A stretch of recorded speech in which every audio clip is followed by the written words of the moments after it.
Half a month after the incident at Corellia Fortress, a sense of lingering unease still hung over the Empire. The government increased patrols by the railway military police as part of their counter-terrorism measures. While the noble faction bolstered their provincial armies, there were even rumors that they'd hired several Jaeger corps. At the center of everything was the Imperial Liberation Front. They had allied with a terrorist group from the Republic of Calvert to attack the trade conference in Crossbell. And as we'd seen firsthand, had attacked Corellia Fortress in an attempt to fire the 2 railway guns stationed there. They'd made it abundantly clear that they were no mere insurgents. These were dangerous people we were dealing with. And following their attempts to target Chancellor Osborne and the reformist faction, rumors started to spread of a possible connection between the Imperial Liberation Front and the noble faction itself. Meanwhile, new information was filtering in from Crossbell that surprised us all. During the conference, one of the representatives of Crossbell's state government made the daring declaration that Crossbell would soon declare its independence, breaking free from its neighbors Calvert and Erebonia. To no one's surprise, both the Imperial government and the noble faction dismissed it as nothing more than delusional raving. But one thing was clear, that declaration only served to increase the tension in Erebonia and across the continent.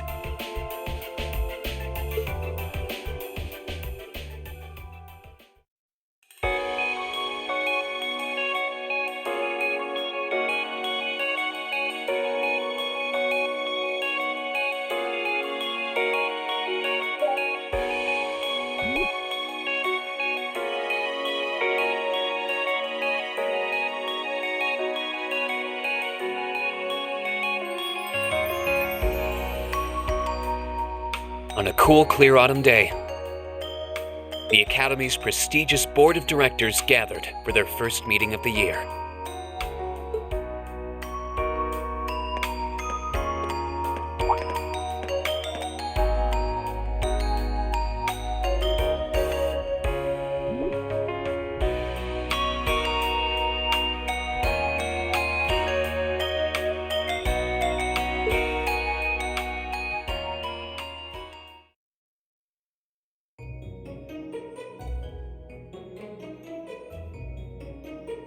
And that concludes my biannual report. Good. It seems the Academy is running like a well-oiled machine. No administrative issues to speak of. Student performance is sitting comfortably above the national average on exams and on general aptitude tests, too. The second-year students seem to be having a banner year as well.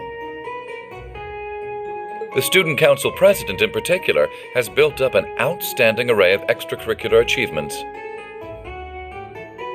Well, she attended last month's trade conference, and from what I hear, she put the professional secretaries to shame.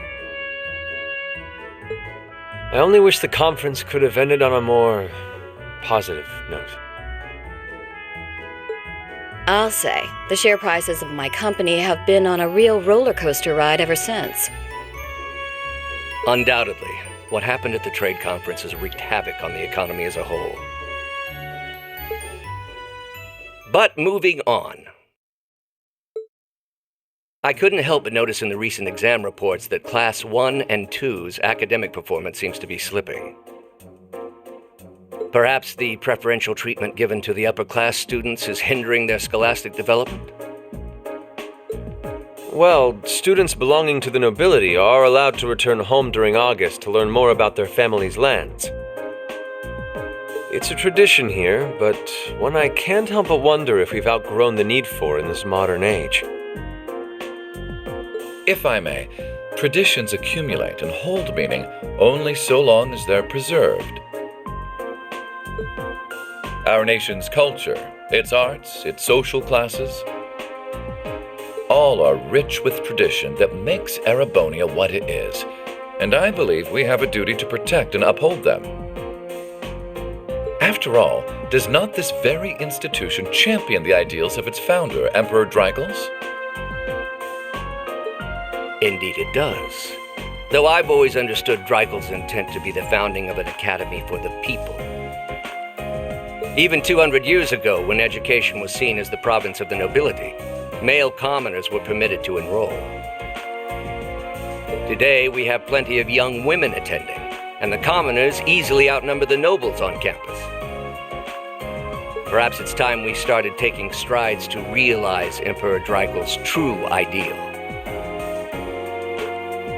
You seem to be laboring under a few misconceptions here. Commoners were permitted to attend, but only as retainers. Retainers served knights, who served lords, who served the emperor. That's the way the Erebonian society functioned. From that vantage, the structure of the academy in its earlier days certainly seems to have embodied that social order. And if that's so, what is there to suggest that it's not the social order itself that has become the aberration? Well,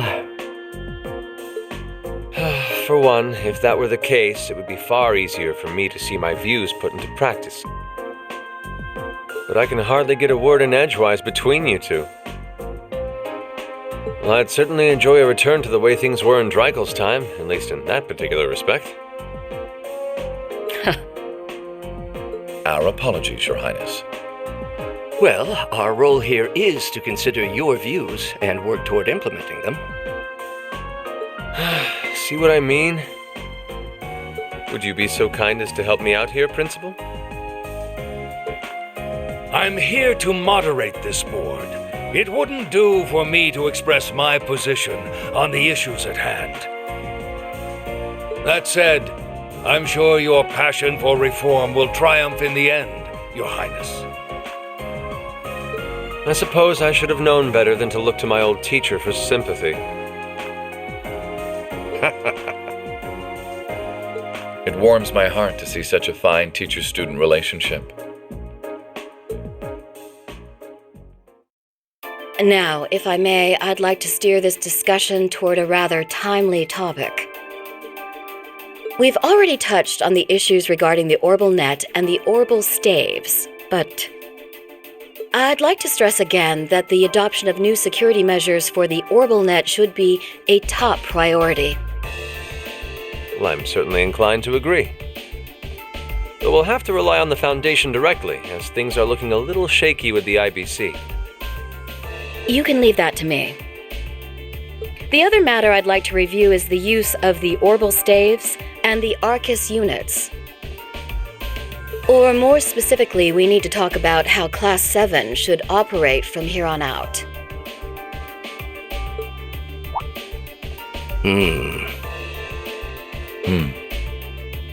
Setting aside the fact that my daughter is a member of Class 7, I think we need to reconsider how the class should be run, in light of what happened at Guerrilla Fortress.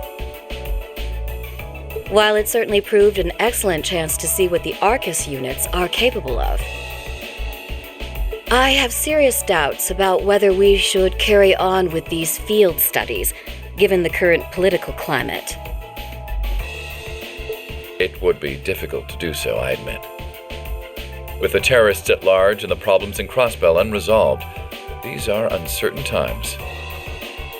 At the very least, I believe it may be in the class's best interest to cancel this month's field study. We could always resume them once the terrorists have been arrested and the situation in Crossbell calms down.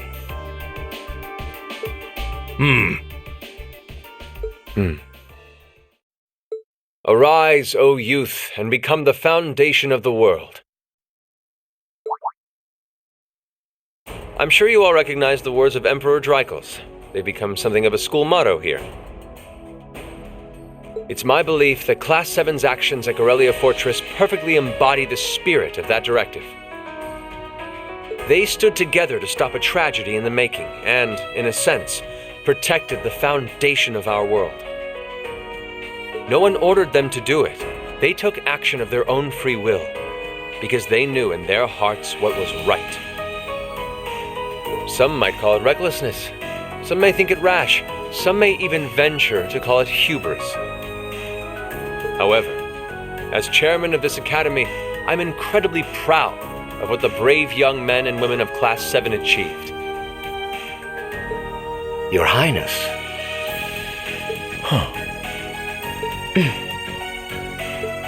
Troubled times may lay in store for Erebonia, and for the entire continent in the months and years to come. But I believe that makes something like Class 7's field studies all the more significant. The experiences they're having now will help them find the strength and the means to press on through adversity. I can't be the only one who feels this way, can I? They do seem to be showing remarkable growth. That much is true. Although I have no idea how much my daughter is really capable of, immature as she is. I could say the same of my hothead of a son. I do wonder about my brother sometimes. However, it does seem that enrolling at this academy has helped him start breaking out of his shell.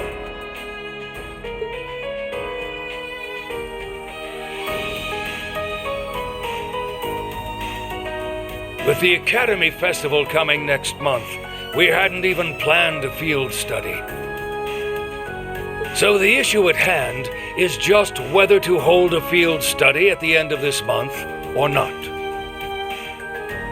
I'd like to ask those in favor of going ahead with this month's field study to please raise their hands.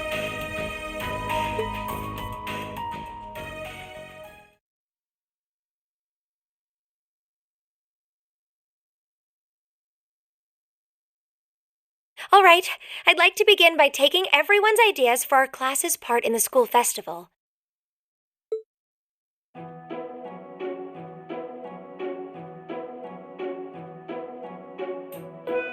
The festival will run for 2 days next month, the 23rd and the 24th. Equipment setup and the other preparatory work will begin in the afternoon 2 days before the start of the festival. But there's a lot of preparation needed before we get to that point, and the sooner we get that underway, the better. That's all the more reason to figure out what exactly we want to do. Some of our options include displays, events, stage shows, and cafes. Does that sound right, Crow? Yeah, though no class I know would settle for just some simple display. I mean, come on, no one ever said, "Boy, we better rush to get in the line for that display." Well, either way, I'd like to start by soliciting some ideas from all of you. We're just brainstorming right now, so feel free to say whatever comes to mind.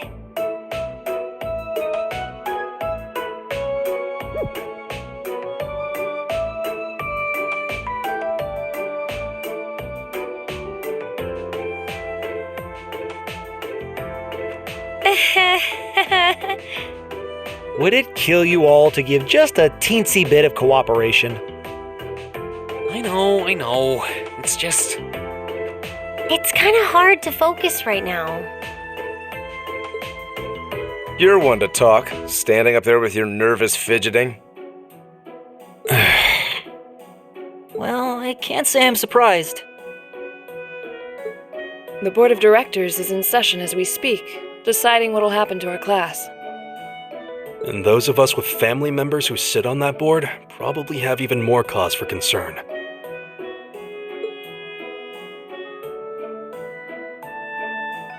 You can say that again. We can't even be sure whether there'll be a field study this month. That's about the long and short of it. With everything that happened during last month's field study, it honestly wouldn't surprise me if they just canceled it. I can't say I have any particular feelings of attachment to our field studies. But I refuse to accept needless changes to our curriculum. Especially with my brother involved in the decision-making process. Yeah, I can see what you mean. Makes sense to me. We also have to account for the fact that going on our field study means that much less time to prepare for the festival. So, as you can see, it presents a bit of a problem. Man, look at you guys taking this all seriously.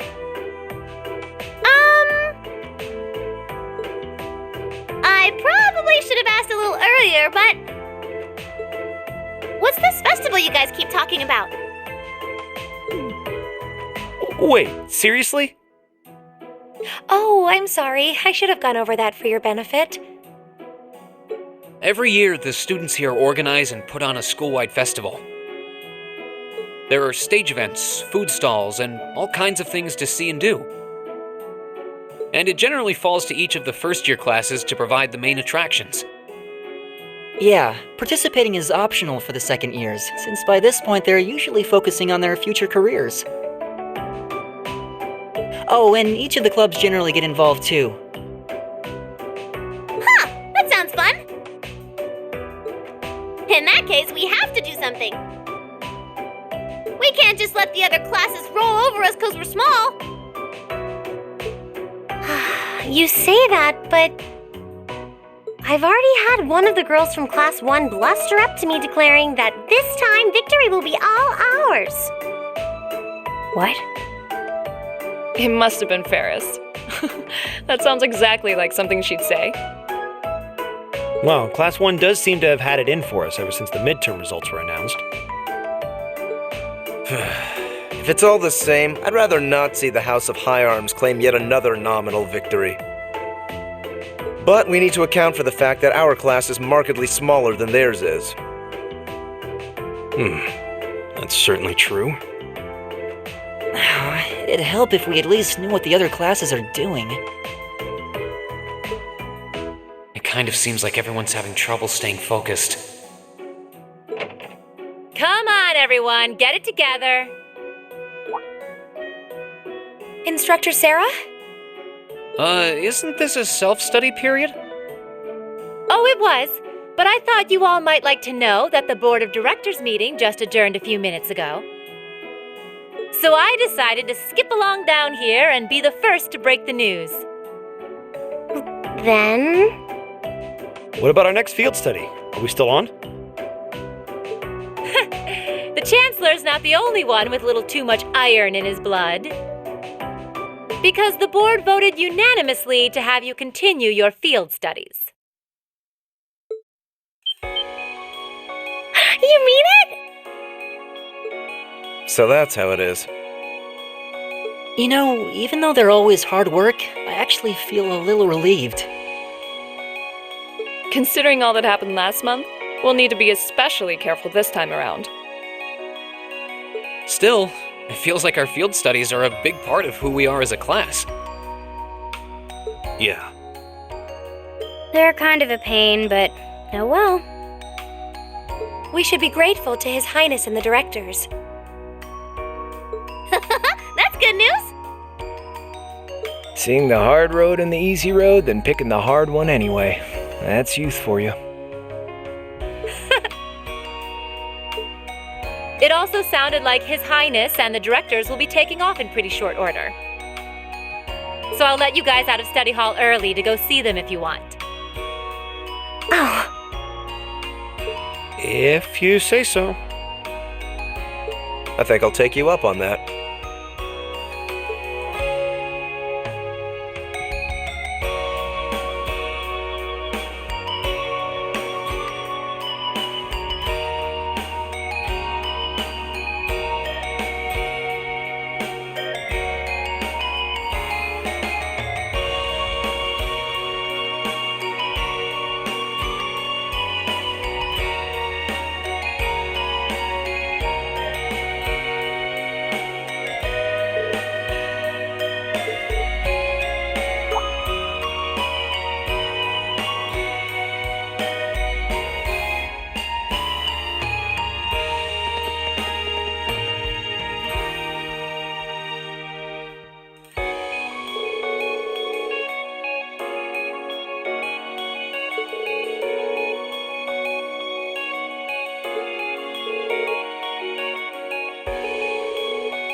Still, I wasn't expecting to find myself indebted to you again so soon.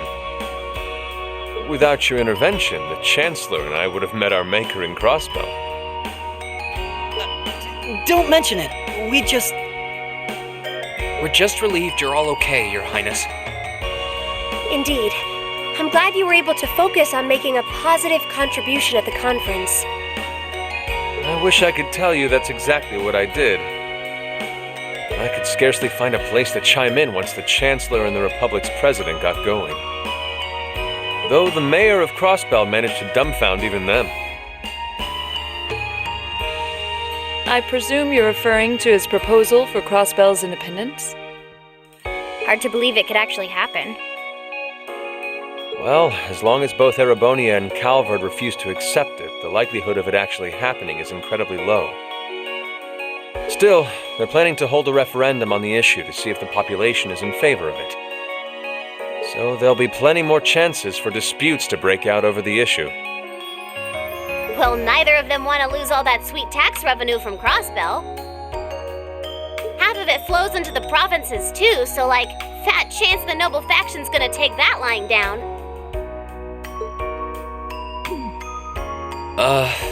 Milliam. I swear, this kid has all the delicacy of a rock to the face. So you're Milliam, are you? Your name seems to have come up with increasing frequency lately. Well, I was hoping for a chance to see the famous Eric Getlem in action, though. Oh, sure thing. Come on, Lamp! Whoa there. Cool your jets. I'm not sure this is the best place to call out Eric Getlem. Just a hunch. Lame. Objection overruled. That could have gotten messy. Honestly, it would save us all a lot of trouble if you could just refrain from saying whatever pops into your mind, too. Lame.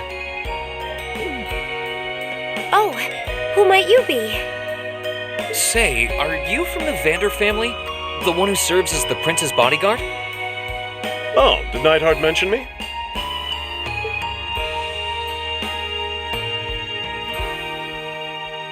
I'm Mueller Vander of the 7th Armored Division. I was with the Prince at the conference in Crossbell, so I'm in your debt as well. Glad to be able to thank you personally. The honor is ours, sir. It's an honor to meet a member of the esteemed Vander family. Ah, so you're the Radiant Blade Master's daughter. And you must be a practitioner of the 8 Leaves 1 Blade style.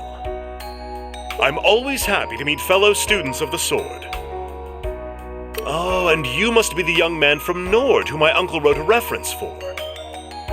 Yes, that would be me. I owe a lot to Lieutenant General Vander. It sounds like he's in your debt as well, with everything that happened in Nord a few months ago. Well, you all seem like dependable young men and women. Perhaps the prince's idea had some merit to it after all. See? What did I tell you? And it's not just Class 7 either. The whole academy seems so full of life. Perhaps I should take this opportunity to break down social barriers by getting to know all of them in the academy's pool. If you really want to work up a sweat, I'd be glad to let you run back to Heimdall. If you kept up a good sprint, I'll bet you could even make it in a couple hours. You'd actually make me do it, too. Cruelty. My name is Mueller. It's like their hearts practically beat in sync. That's certainly one way to look at it. I wonder how long they've known each other.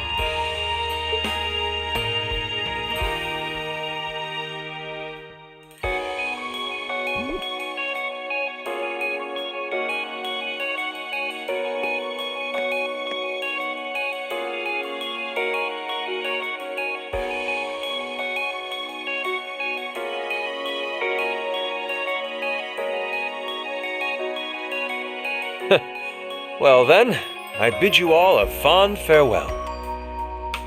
I hope we have the chance to meet again soon.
Insects, huh? Well, it is fall, I guess. Hard to believe I've already been here half a year. The festival used to seem so far off, and now it's just next month. The past 6 months really have flown by. Huh? Is that you, Reed?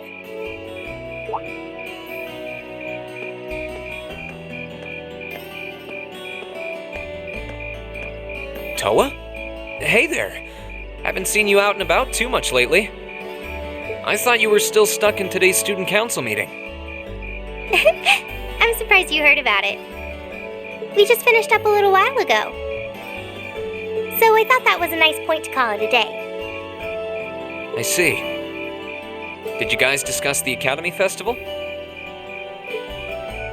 Yep. We've still got a lot we need to nail down before next month to keep the preparations running smoothly. There's enough to discuss that we're actually meeting again tomorrow. Sounds like work's really keeping you busy then. By the way, have you figured out what you'd like me to help you with tomorrow? I'll even take the tasks now if you have them handy. Oh, I usually sort those out before I go to bed. I guess I could go over them now, but there's some shopping I really need to do. Sorry, is it okay if I give them to you tomorrow morning like usual? That's totally fine.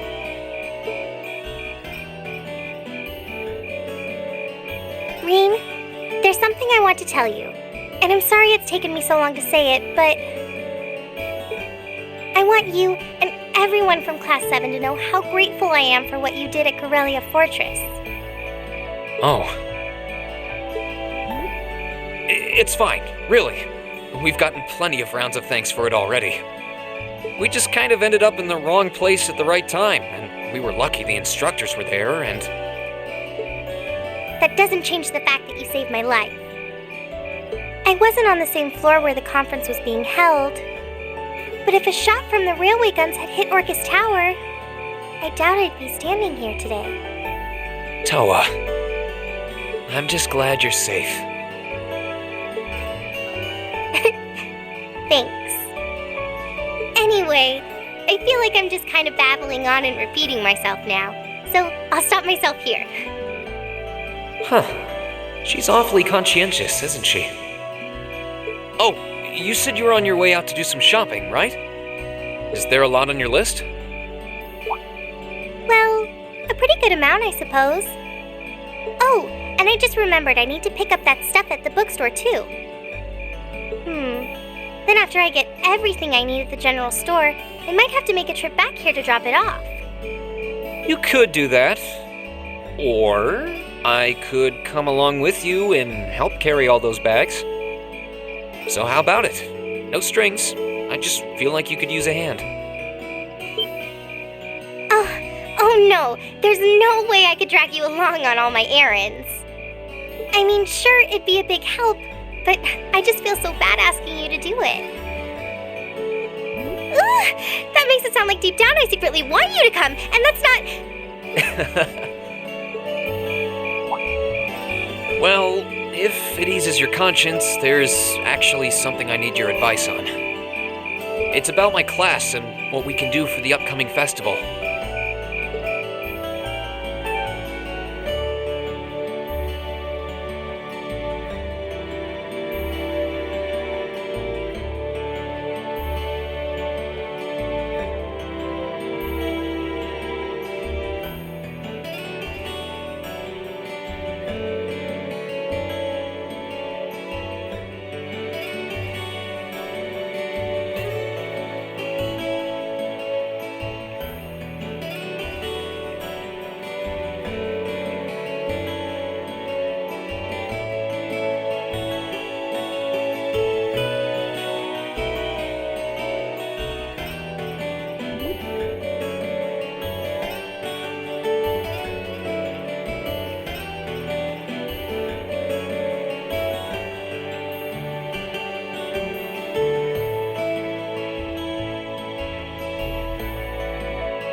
That should be everything.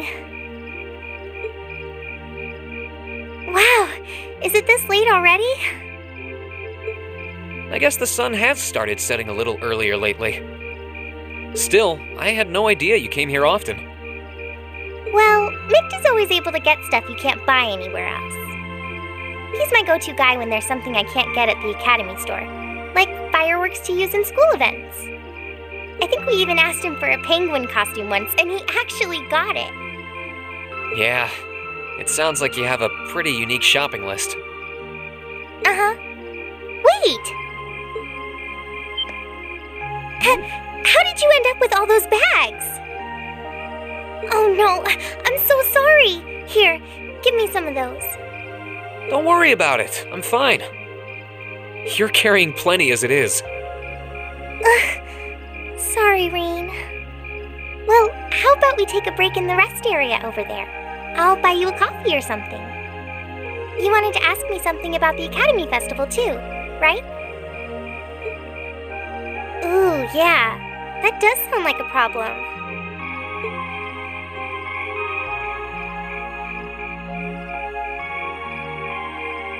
Well, your class doesn't have enough people to do anything that involves large-scale equipment or decorations. You all could get together and run a little cafe without any problems, if you all wanted to do something like that. I'd thought about it, yeah. Still, if we're going to do something, I at least want it to be as impressive as what the other classes are doing. Feeling a little competitive, aren't we, Rain? Well, you have enough people to put on a play or run a game tournament. But other first-year classes have already applied to do both of those. I see. I don't really want to copy an idea another class is already doing. Actually, didn't you, Crow, Angelica, and George use the stage for your exhibit last year? You heard about that? How much do you know? Not too much. All of them seemed to dance around the details. One thing they all agreed on, though, was that it was a real hit. Me and my big mouth. You really want to know? If you don't mind telling me, anyway. Who knows? It might help me think of something Class 7 could do. Well, if you insist. I can't turn down a chance to help a sweet, fledgling first year, especially after how much you helped me. I'll reach down to my toes and muster every last bit of courage to tell you. Thanks. Was it some kind of traumatic experience or something? Well, in short, we put on a musical performance. A little concert of sorts, you could say. Wow, really? I wouldn't have expected that from you guys. So you can play an instrument then? I am afraid not. That's how I got stuck being the singer. Angie, Crow, and George all played for the show, though. Wow, that actually sounds like it'd be a lot of fun. If we put on a musical show, I'm sure Elliot would be a big help. So, what kind of music was it? Classical? Folk? Show tunes? Well, it's hard to describe, but it was passionate, really modern. I'm not sure I get what you mean. Well, it's not really a genre that's caught on in the Empire yet. You definitely wouldn't hear it played in Heimdall's Opera House, that's for sure. Huh? Alright. Do you have some free time tomorrow evening? If you can't come until after you're done exploring the old schoolhouse, that's okay with me. Tomorrow evening? Yeah, I should be free. Should I meet you in the student council room? Oh no, can you go to the computer room in the main school building? Sure thing. Does this have something to do with the concert you held last year? You'll just have to find out tomorrow night.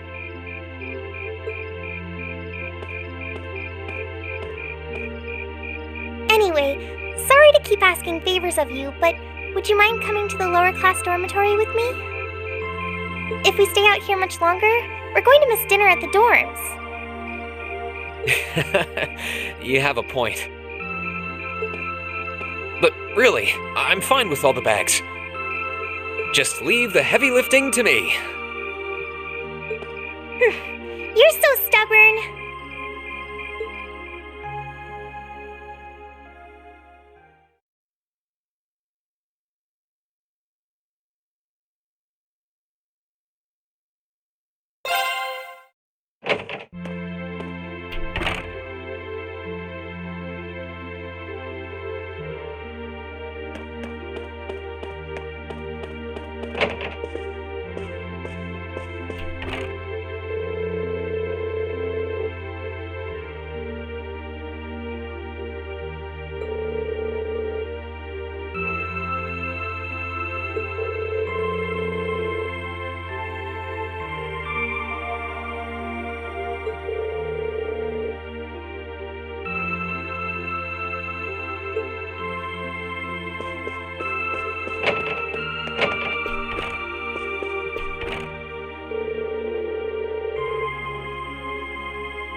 Hey, thanks for coming.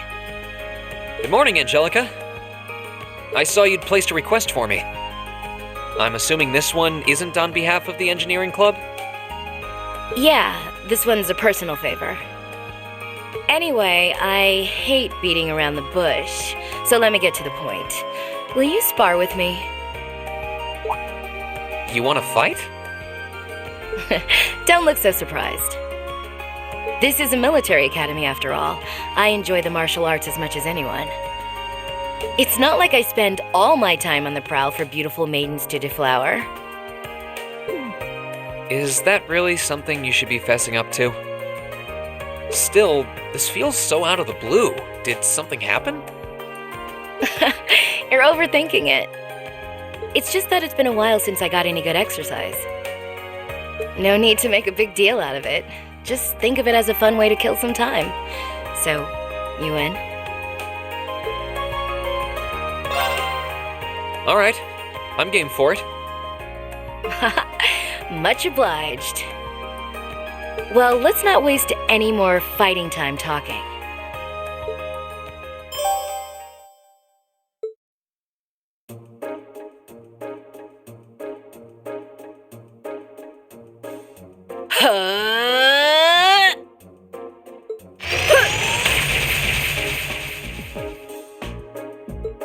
Your stance is... Don't think of holding back on me now. Though I'm a bit rusty, so I don't know how much of a fight I'll put up. You wouldn't know it just looking at her. Her guard seems flawless. If I leave any openings, she's going to run me into the ground. No worries. I'm planning to give you everything I've got. That's what I want to hear. Well then, come at me. Let's see what you're made of. Here we go! All right, let's do this!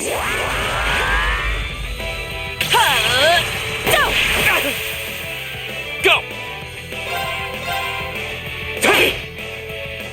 How about this? My turn!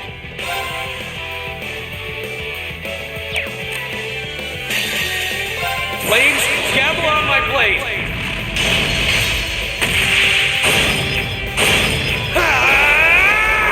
Strike! Not bad. Guess there's no need to hold back. Go! Arcus, activate!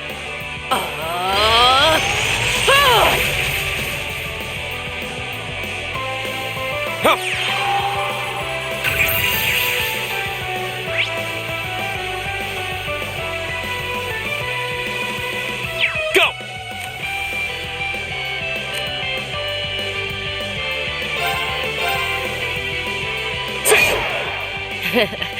Not a bad workout. We'll cut our own path.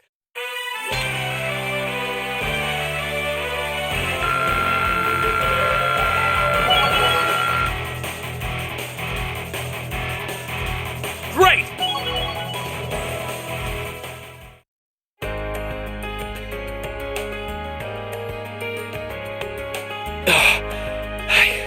I did it. I should have expected a swordsman of the 8 Leaves One Blade School wouldn't go down so easily. If I'd been keeping up with my training, I could have given you a stiffer challenge. If you hadn't just told me, I wouldn't have guessed you'd skipped a single day of your training. In fact, you're actually even stronger than I expected you'd be. I'm still just a fledgling. Got a long way to go before I can really serve up an A+ beatdown. I'm nowhere near as strong as Instructor Sara, and my old master was pretty amazing herself. Oh, believe me, I felt plenty of skill and training in every punch you landed. By the way, your fighting style reminded me a lot of the Eastern martial art Taito. Are you a practitioner by any chance? I should have guessed you'd be familiar with it. Around 7 years ago, I met a lady from the East who was traveling around the Empire. I kinda ran away from home and followed her around for about half a year, and she taught me Taito. I've mixed in a bit of my own flavor over time, though. Good old-fashioned fisticuffs. Even now, I still find it hard to believe you're from one of the 4 great houses. Aren't you the flatterer? You're gonna make me blush. That wasn't flattery. Well, we might not be as tangled up as Eustace's family, but House Ragnar has its fair share of issues. Guess that's why my rebellious teenage impudence has hung on so long. Even now, there are still some family affairs I worry about. What kinds of things? It'd probably be better if I kept it to myself, at least for now. Anyway, I'm lucky to have met Toa, Crow, and George, and then some cool first years like you guys. I'm glad I came to Thor's. Right now, in my life, you guys are all I need. Angelica. But hey, it's nice to know I can still hold my own in a fight. At least I know that if worse comes to worse, I should be able to keep Toa and the others safe. And knowing that is enough to have made this all worthwhile. Thanks, Reen. You're welcome. Glad to finally be able to help you out for a change. And besides, it sounds like some good ideas for what Class 7 can do for the festival might just be coming my way. I'm looking forward to seeing what you guys come up with. And yeah, I hear you'll be spending some alone time with Toa this evening, What? Oh, there's no need to be embarrassed. It's just that Toa might be perfectly professional when it comes to work. But she's more than a little inexperienced when it comes to the menfolk. So promise me you'll be gentle with her, okay?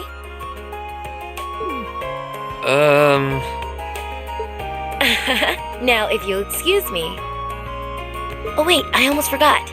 I wanted to give you this for helping me out. Anyway, see you around. I'll let you know when I'm ready for round 2.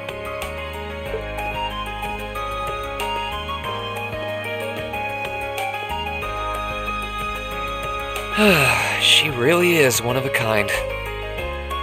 Oh well, I guess I should be going too.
I'll do what I can.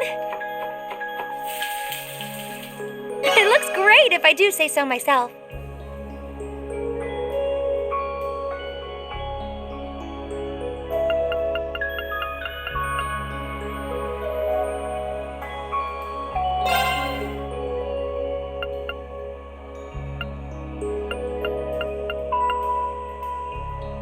I'll do what I can. It looks great if I do say so myself. That came out well.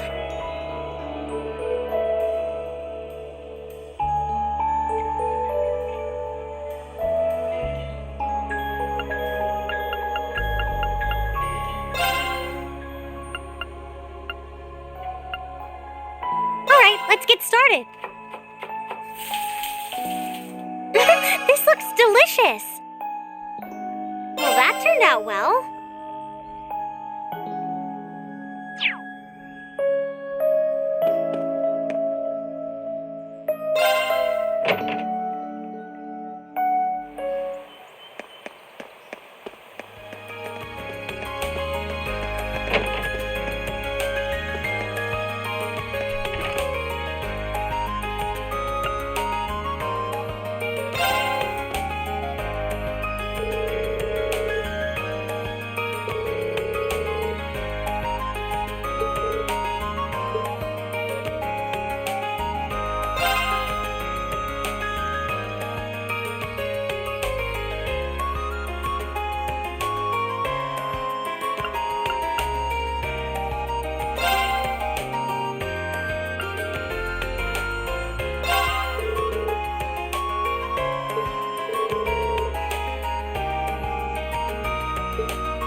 the adversary. It's my turn.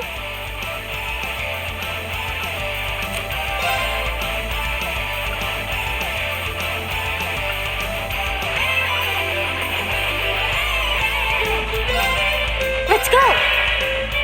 Okay.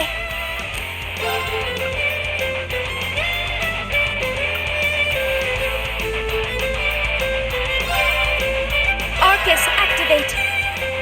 Huh? Go!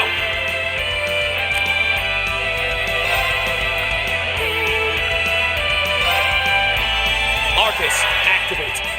Right.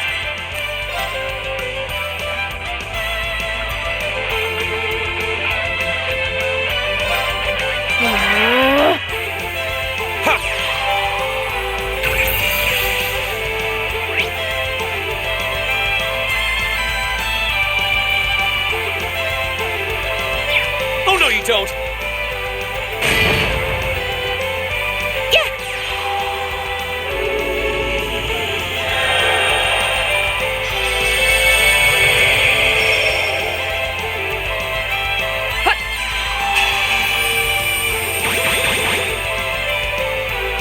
Oh, no, you don't! Stand down! I can do this.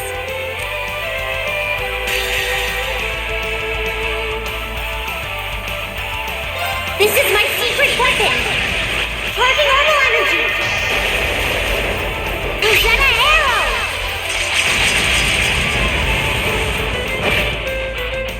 My turn.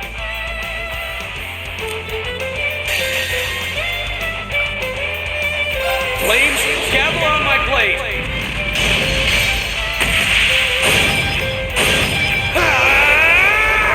Strike! It's my turn.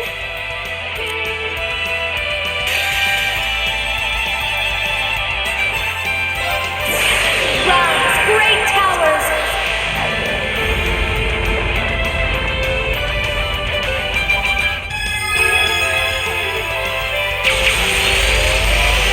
Lord Alvarian!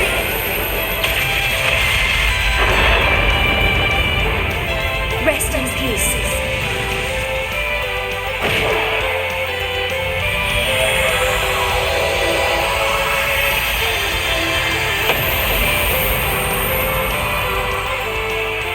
My turn. Behold the might of the Arcade School! Radiant Blade Dance!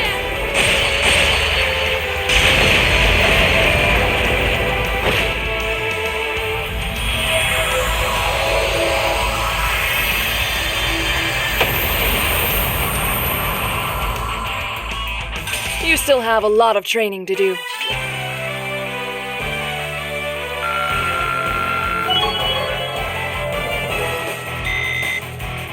Great! I've only just begun.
Huh?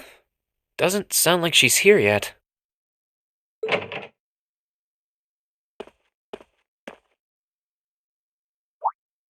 Oh.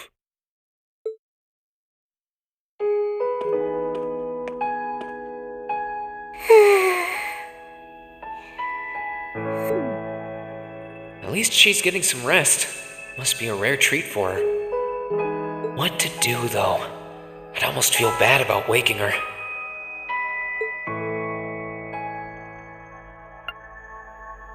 She must be really tired. I should let her sleep a while longer. Oh, right.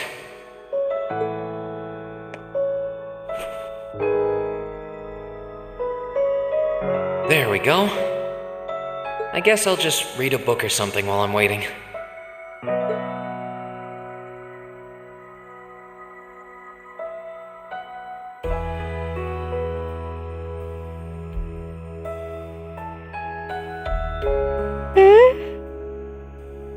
Huh? Where am I?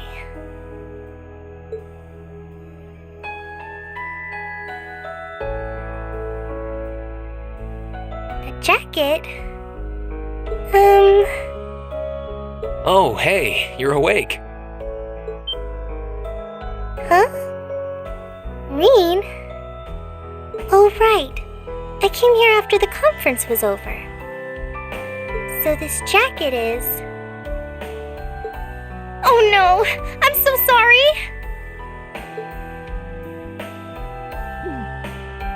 I can't believe I fell asleep after asking you to come all the way here.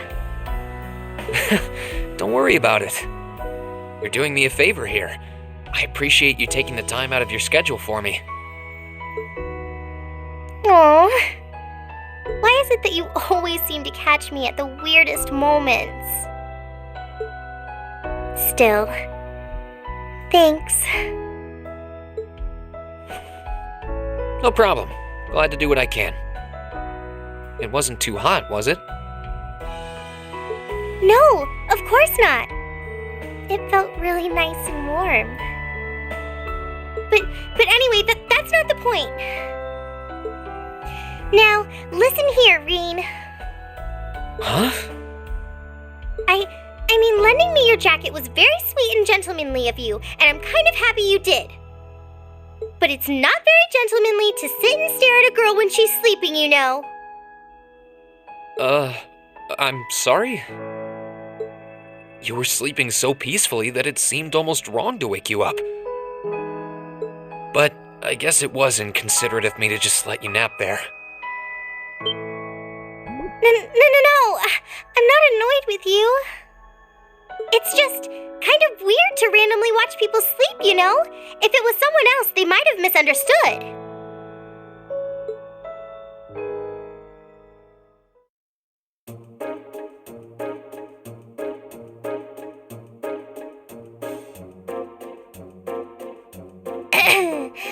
Anyway, I asked you to meet me here so I could show you more about the concert we put on for last year's festival. Oh, you mean the one you did with Angelica, Crow, and George?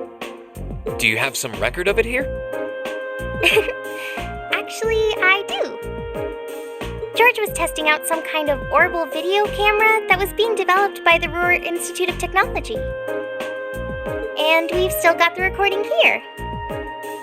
An orbital video camera? Yeah, the technology is different from what they use for the orbital net. Actually, it's probably faster to just show you. Let me bring it up on the screen. Oh, you've got pictures of it. More than just pictures. Just watch. Amazing. I know, right? It plays back images and sound at the same time, so it's like a radio and a camera combined. The quality might be a bit rough, but it really feels like you're right there, doesn't it? It's really something else. Oh, there we are going up.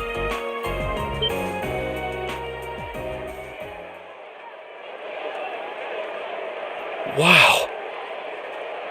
Isn't it cool? It's called Rock, It's making a splash in the music scene abroad. They use orbital audio technology to amplify guitars for it. It's a pretty bold sound, huh? It definitely is. And, speaking of bold, how about that outfit? I forgot about the outfit! Don't look at that, just focus on the performance. This is...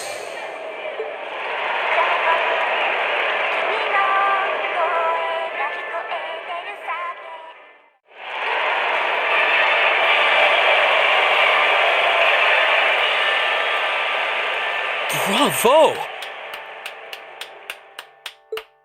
That was incredible! I wish I could have been there to see it in person. I'm glad you enjoyed it. So was that any help? Help? This is exactly what I was looking for.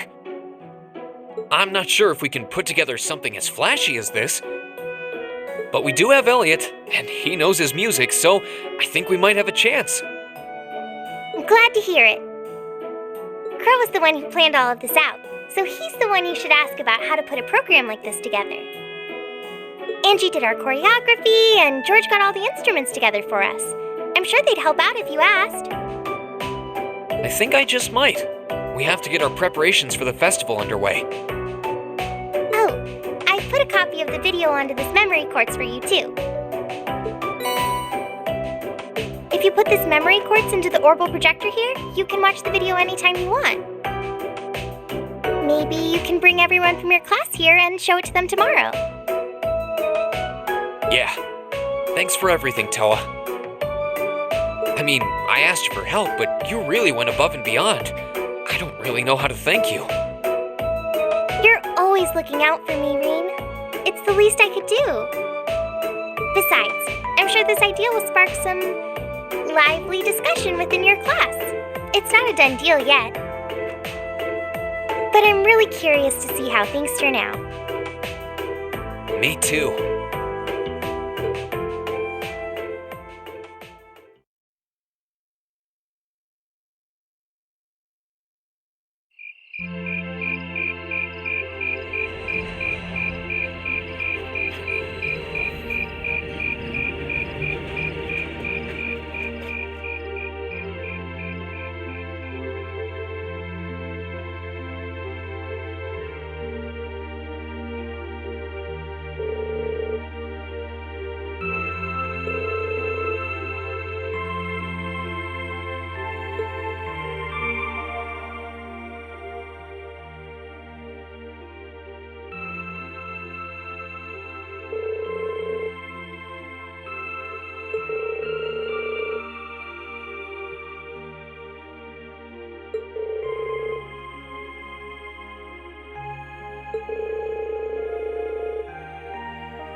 I can't wait to see the looks on their faces when they see it.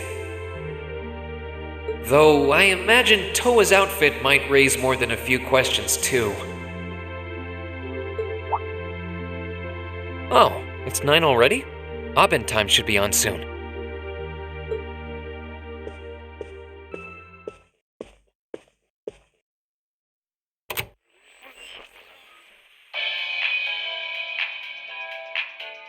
I'm Misty, and this is Radio Trista. It's 9 p.m. on the 19th of the 9th month. If only I was dressed to the nines to match. It feels like we're finally getting the break we deserve from a long string of uncomfortably humid nights. That's right, fall is finally here, and it's brought its cool night breezes and gentle chirping of insects with it. Along with that respite, Erebonians everywhere are turning to their true autumn passions, food and sports. What do all of you out there look forward to when you realize fall's almost here? For me, it's definitely the food. The crops come into season, ready for the harvest. I can only imagine how much work it has to be for all those farmers. But I can't wait for my first roasted chestnuts of the season. It's just about time for those to start popping up too. Sure, I'll never turn down a Marron glacé or a Mont Blanc, but roasted is the way chestnuts were meant to be. That soft, melt-in-your-mouth taste, that sweet fragrance, simply irresistible. Whoops! The director's over there giving me the stink eye. Someone hasn't eaten dinner yet, I'll bet. Anyway, fall is also known for being a season for the arts. One of the Empire's most popular cultural institutions is the opera, and no one does opera like Heimdall's famous opera house. But as far as music goes, I'm a sucker for the classics. I still sing along whenever I hear The Whereabouts of Light. I stare in disbelief as you fade away, like a dimming star beneath the coming day. Whoa there, almost felt like I was in my shower back home. Speaking of music, some fresh new genres have been gaining popularity lately, both at home and abroad. She really does have a pretty voice. Though I guess you kind of have to in order to be a big opera singer like that. I don't know if singing on the air like that is such a good idea if she's trying to keep her identity under wraps, though. We've got our practical exam coming up next week, then another field study over the weekend. Sounds like things are going to be even busier than usual. I'd better brace myself for an exhausting week.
take it you're all ready?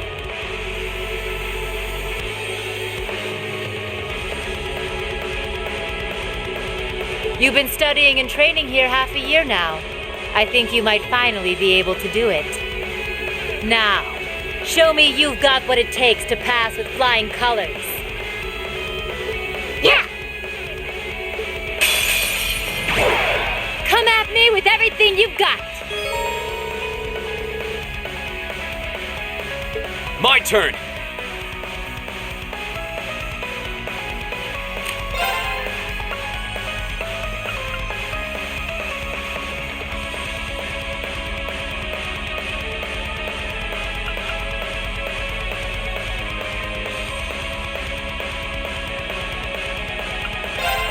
Arcus, activate! It's my turn.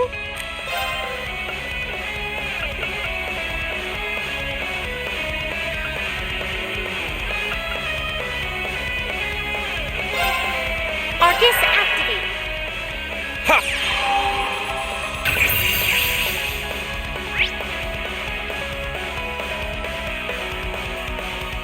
My turn.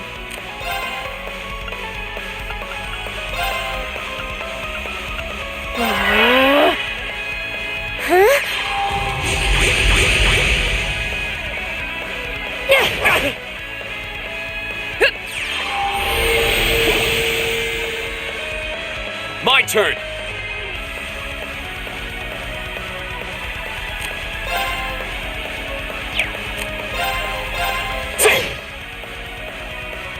Right.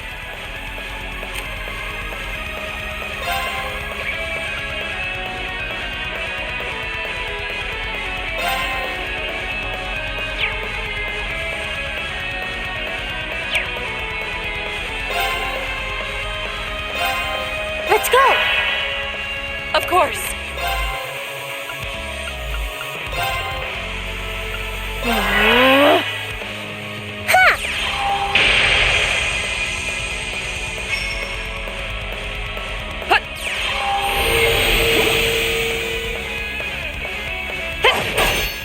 Here we go!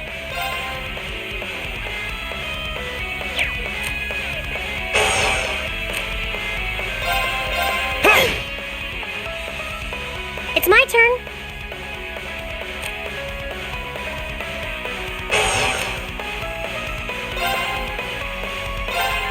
Fire! Right.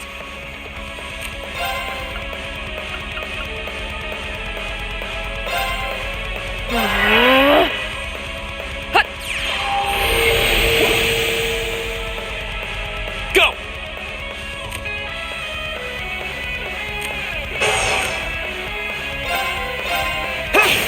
Now's our chance! Laura! Understood.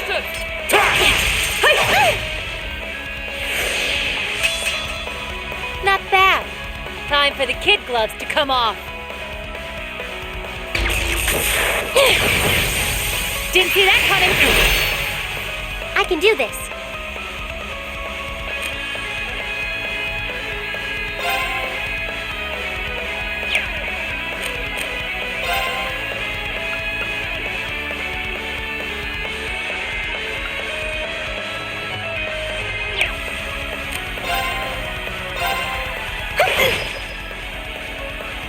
Of course.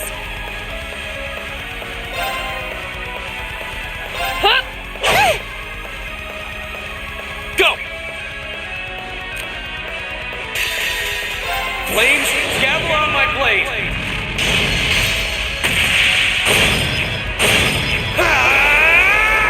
Strike! You've come a long way. That's that. Let's keep moving.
Here's a little something from the Academy. Thank you for everything.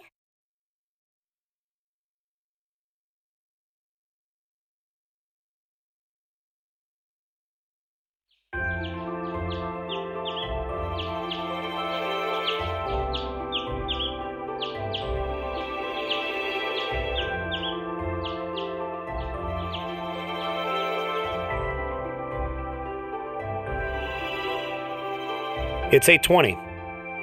So we're still waiting on Elliot and Crow then. It looks like they nearly pulled an all-nighter working on our festival performance. It sounds like they've got a general idea of what they want, as far as style goes. But they're both nitpicking the set list and all the little details of the performance itself. I don't know about you guys, but I'm excited. I'm not worried about Elliot, but I can't say I've got an abundance of faith in Crow. Well, be that as it may, we just have to leave it to them for now. Still, I was surprised by what the instructor said last night. What do you think she's cooking up this time? I can only shudder to guess.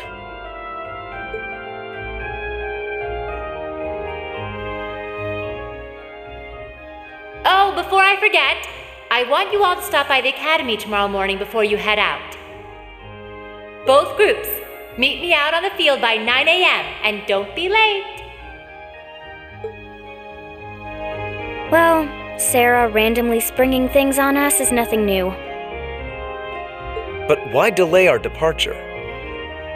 It takes 8 hours by train to reach Ordis as it is. You're right. If we're still in Trista at 9 a.m., it would be past sundown before we got there. The train ride to Roer is over 5 hours, too. Ideally, we'd all be on the first train out of Trista. How about it, Sharon? With the way you're just standing back there smiling, I'm guessing you know something. I hope you're looking forward to my unsurprise when we step off the train in Roer to see you already there. I wouldn't dream of it. I assure you, I'll only be seeing you off this time. She's totally going to be there ahead of us.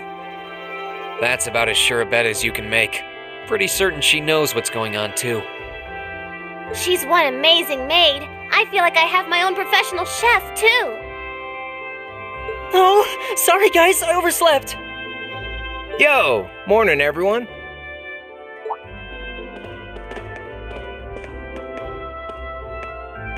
Morning. Looks like we have everyone now. We have to meet the instructor at the field by 9, right? I don't know what she wants to see us about, but don't worry, we've still got some time left. Anyway, I think we should head out now. I'm sure most of us have some last-minute preparations to take care of. True. Have a safe trip, everyone.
Salutations, my beautiful friends!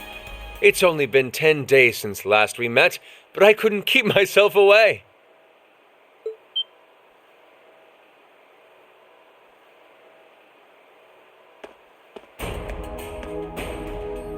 Prince Oliver! And Major Vander.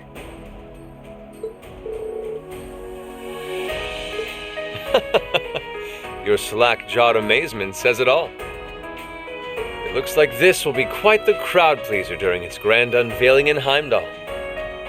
Wait, what grand unveiling? Man, I don't even know what's going on anymore.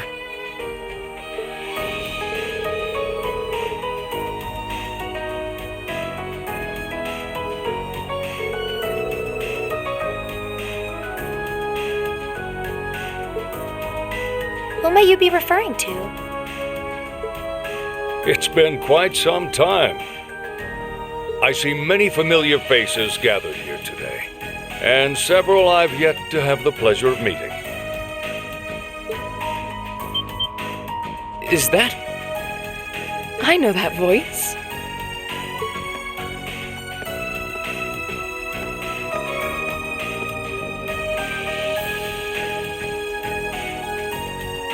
the Radiant Blade Master?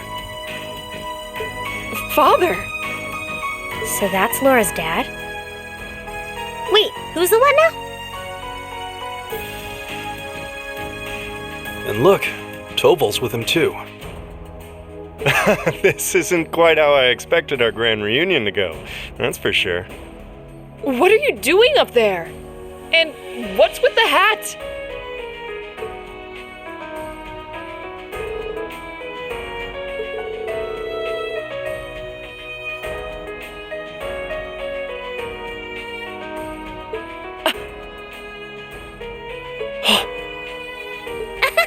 So that's what this is about. I'll fill you in on the details another time. What in the name of Adios is that?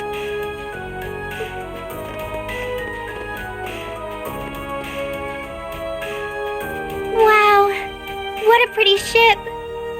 This thing's a real piece of work. Incredible! I've heard about the specs, but the numbers don't do it justice. Looks even better live than on paper.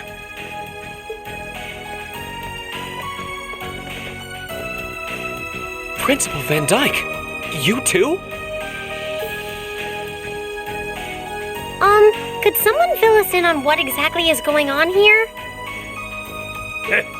Your bafflement is quite understandable. The chairman of the board proposed a change to your travel arrangements for this month's field study. He's agreed to deliver all of you to your respective destinations aboard this airship. What? We'll be riding in style. He's mainly taking it on its maiden voyage to unveil the ship to the nation. We're just kind of along for the ride. You'll be headed to the capital first, but from there, it'll be a straight shot to Roer. Wow. I'm not sure what to say. This is all so sudden. I think I need to sit down. Well, should we be off, Your Highness? Yes, that sounds marvelous. With that, let me be the first to welcome you, Class 7. Aboard the second Arsail-class high-speed cruiser, the Courageous.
course, My brother told me all about it, but there's no substitute for seeing it soar through the skies.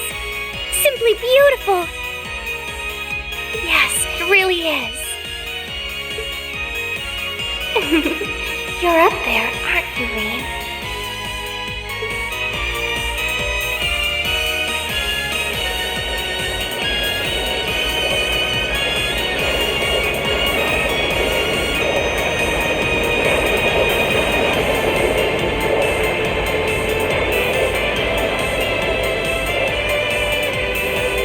Wow! That's the Courageous! Oliver had finally finished his airship. It's a fine ship, isn't it? Prince Oliver seems to have gone to quite a lot of trouble having it built.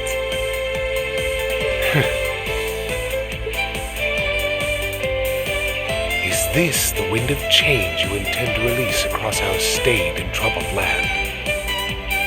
Go, my son, and show me the caliber of man you can be.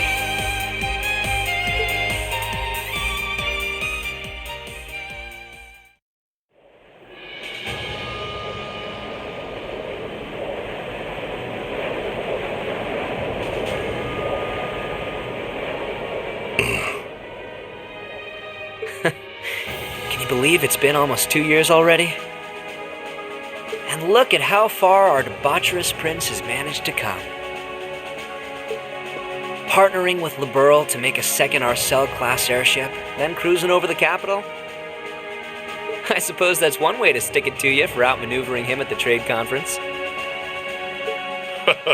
Let him have his fun for now.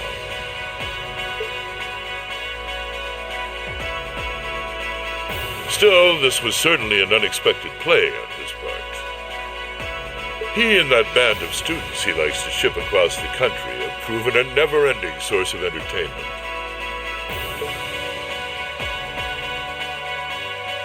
But now, my dear Prince Oliver, we have reached a decisive point.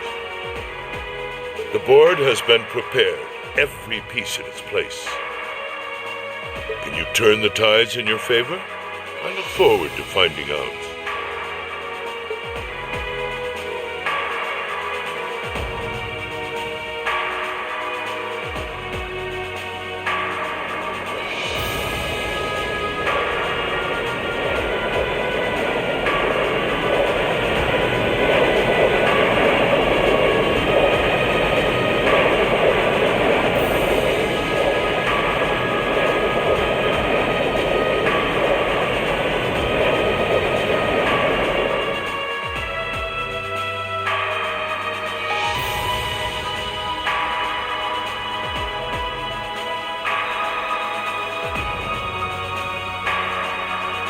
It's currently 10:02, and we have a north-northwesterly wind blowing in at a speed of 11 Arj.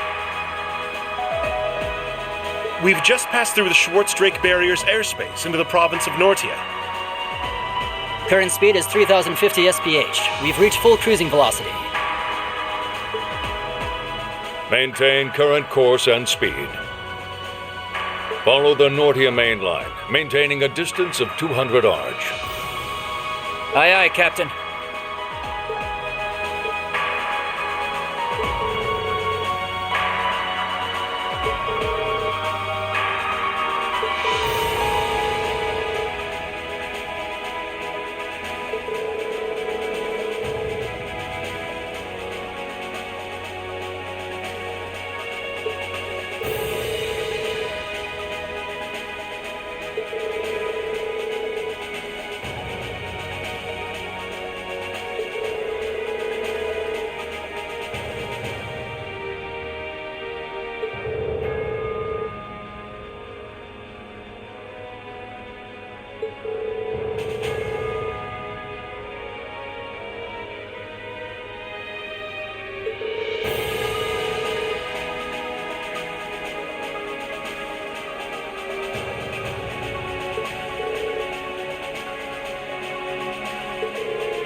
Instructor Sara? Tova? What are you guys doing out here? Oh, just a little bracer-to-bracer information swapping. That's about the long and short of it. Been a while since I saw you guys, though. Not since last month in Legram. Yeah, always nice to see a friendly face, though. Well, despite keeping in touch with him and setting up these arrangements, it came as a surprise to me to see him on board, too. Clearly, it was meant to be. Honestly, I was only brought on because of my connection with Viscount Arcade. This airship really is in a class all its own, though. It's not every day you see a ship owned by the Imperial family and captained by the Radiant Blade Master. This cruiser has the potential to be an important force in Erebonia going forward. Without ties to the Imperial or Provincial armies, it can potentially keep both of them in check if need be. It might not be able to do that quite as well as a strong guild presence could, but it'll still help protect a lot of people. That's true. It still frustrates me how the guild used to be an institution here, and now we're just barely keeping the lights on. At least the Crossbell branch sends its people over to help us out when we need a hand, though. Wenzel's one thing, but we owe McLean so many favors, I've lost count. McLean? Wait, are you talking about... Oh, yeah, I guess you would have heard of him. He's an A-rank bracer over at the Crossbell branch. A guy we used to work with named Wenzel works there now, too. Wait, maybe we should back it up a bit. The guy we're talking about is Arios McLean, aka the Divine Blade of Wind. The name probably sounds familiar to you because he's also a practitioner of the 8 Leaves 1 Blade style. Yeah, that's who I was thinking of. I've never met him myself, but I heard a lot about him from my master. He mastered the school's second form. It sounds about as untouchable as anyone who holds the title of Divine Blade. Well, he's pretty damn strong, I'll give you that. Bailed me out of more tough spots than I'd like to admit. Speaking of, you know who else is a student of the 8 Leaves School? Cassius Bright. We were talking about him before, remember? He's the bracer who took command during that big incident 2 years ago. Though from what I heard, he left the way of the sword behind a while back. Cassius Bright was here in Erebonia. Wait, 2 years ago. It was an eventful time, to put it lightly. And yeah, we have Cassius to thank for getting us past that. But afterward, well, you know the story from there. They shuttered guild branches all across the Empire, one after the other, and your dear, sweet instructor was out of a job. I'd be glad to give you all the grisly details, but it's a long story. We should probably save it for another time. But hey, the guild seems to have a good track record with folks from the 8 Leaves School. Maybe you should consider a career as a bracer. Door's always open, you know? Me? A bracer? Huh. I'd never really thought about it before. Hey, there's enough of us singing the bracer blues without you trying to recruit my students. Never hurts to start them early. Seriously, though, we're always looking for more good people. If that's something you wanted to do, I wouldn't turn you down. I'll give it some thought.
At long last, the courageous has finally taken to the skies of Erebonia. I feel like a mother hen watching her chicks leave the nest. I'll take your word for it. This may sound a bit forward of me to say, but it sounds like you had some hurdles getting this project together. It was no easy ride, I'll say that. I doubt it would have come together without the prince's unwavering dedication and tireless work. He had to find the time to raise funds and oversee the entire project, in addition to all his official duties. And to add to that, he had to take care of all the arrangements necessary to get Viscount Arcade installed as its captain. I can't even imagine how busy your schedule must have been. Even from a student's perspective, it sounds brutal. Well, for this ship to have any weight as a deterrent, I needed the Viscount. Thankfully, he agreed to my request. My plan is to create a neutral third power capable of acting independently of our nation's 2 competing factions. You can think of the courageous as the first physical embodiment of that ideal. A third party, huh? I feel like I'm starting to understand at least part of what it is you're trying to accomplish. The road will be a difficult one, though. True, but this is only the beginning. Seeing this ship soar through the clouds for the first time moves my heart, just as when Class 7 was formally established. I look forward to seeing what the future holds for the courageous. and for the brave men and women of your class. Your Highness. We live in interesting times. The political situation across the Empire seems to grow more ominous by the day. But, with any luck, making a real show out of this ship's launch will push back against the prevailing climate. Well, that's the hope at least. Either way, you'll have your whole life to split hairs about politics. For now, give your attention to your field study. Thank you. I know you have high expectations for us, and I hope we'll be able to meet them.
Attention all crew members and passengers.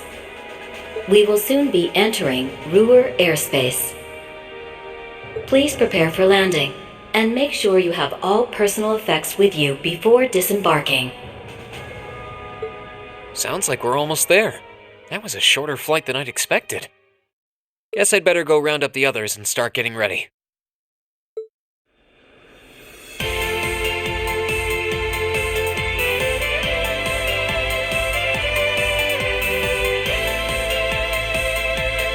Roer Airport's granted us permission to land. Commence landing preparations. And keep the engine warm. We'll be taking off again right after our guests have disembarked. Aye, aye, Captain. Preparing the Courageous to land.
To welcome you to Roer, home of the Rhineford Company. I sincerely hope that your field study here will be a fulfilling one.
don't cause too much trouble.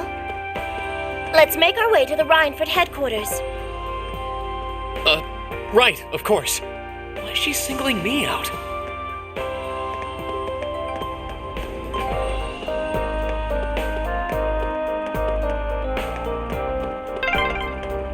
Masterine? I'm sorry. That'll give me nightmares. Sweet dreams.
So it looks like the Courageous' inaugural flyover in Heimdall and Roer was a success. But don't release an official statement until tomorrow. Yes, that'll be fine. Yes, I'd like you to begin as soon as possible. And keep a careful eye out for any insider trading. Hello, Arena Rhineford speaking. Yes, I understand. Fast-track the construction on the special train if you can. No, pay it no mind. I doubt Crossbell-related shares rising is indicative of a larger market trend. But sell them all early next month. Timing is key here. Wow. She's like a commander issuing orders across multiple fronts. Yeah, it's impressive to see Toa do it, but Mrs. Rhineford seems to have it down to a science. She's a general on the battlefield of business.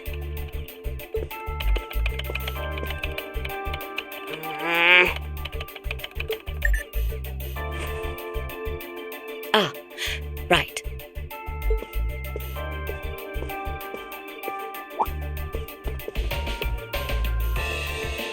We all have other matters we need to attend to, so I'll get right to the point. Here, What? Thank you.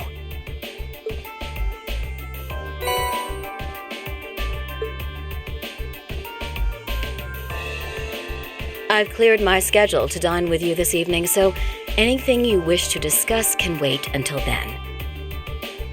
I'll leave the rest to you, Sharon. As you wish, Madam Chairman. When do you expect to return this evening? I'm planning on 7. Have our guests enjoy a night cruise, if you will. That sounds splendid. I'll make the necessary arrangements. That's it? That's all you have to say? I don't care if you ignore me, that's nothing new, but my classmates are here and you're on our board of directors. Would it kill you to show at least a little interest? Alisa. Whoa, Alisa, it's okay. You don't need to get worked up for our sake. Oh, I almost forgot to mention. If you want to return in one piece, I'd suggest you steer clear of the Provincial Army and the Railway Military Police. The same goes for the Marquis's mansion, though I can't imagine what business would take you there. Use common sense, and don't try to overstep your bounds. That'll be all. Have a safe trip, Madam Chairman. Wow, your mom's a real piece of work, Alisa. The army only wishes it was that efficient. She certainly has the mettle to head up an international company like this, to say the least. See? You see why I didn't want to come back now?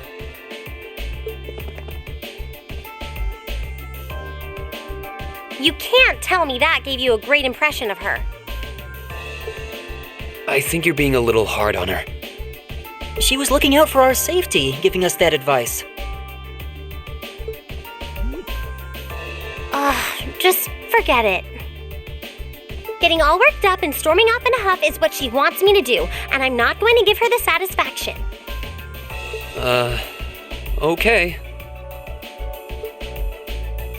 We'll be back before sundown, Sharon. I'd like you to have the guest rooms and dinner preparations sorted by then. Oh, and see to our luggage, would you? As you wish. Have a safe trip, everyone.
These things sure are convenient.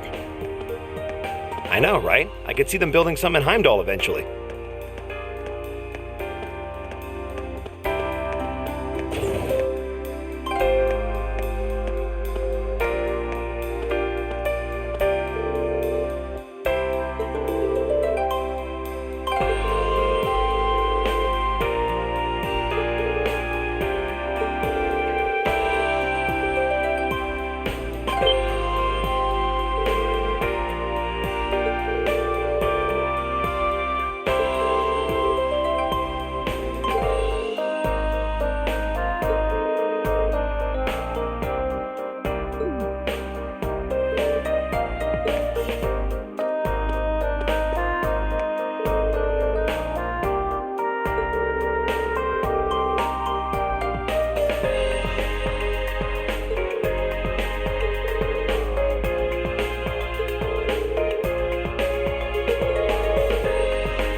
Looks like a dead end. This was some kind of maintenance room, I think.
This way leads to Marquis Rogner's mansion. So that's where Jellica's stubborn old man lives, huh? Better stay away.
Oh yeah, this road leads all the way to your hometown, doesn't it, Rain? Yeah, it'd take you days to get there if you tried to walk it, though.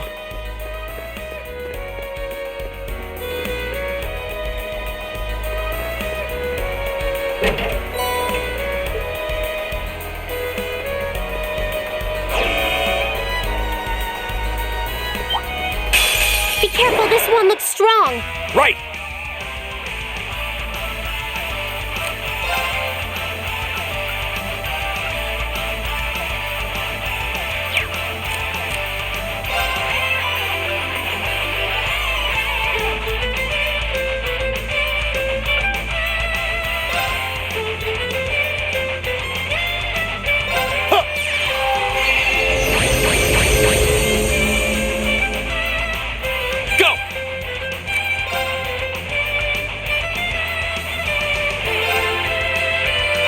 Let's do this! Yeah, okay. Leave it to me! It's my turn.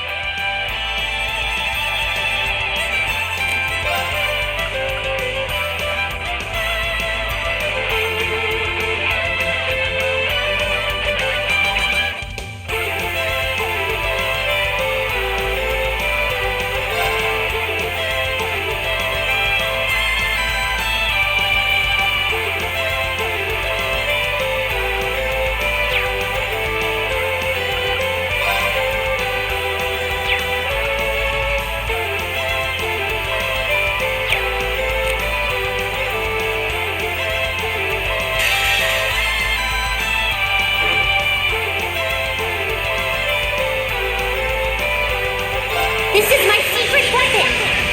Charging orbital energy! Antenna arrow!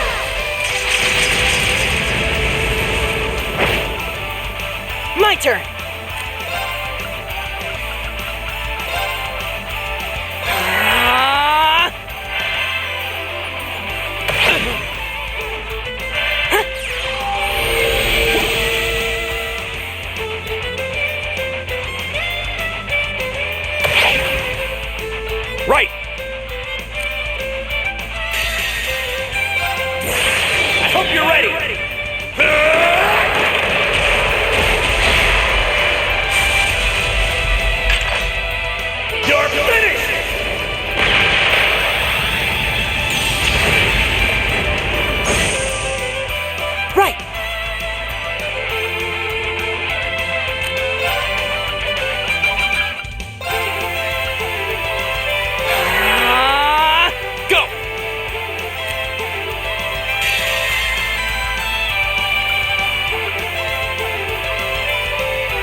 Flames, gather on my blade!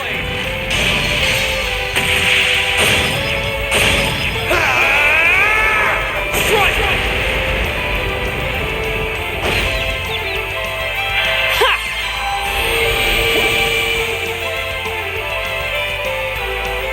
It's my turn. Let's go.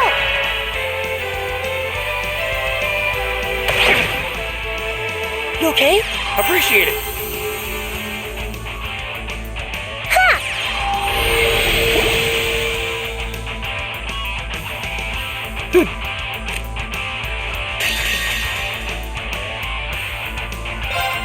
There's a performance just for you.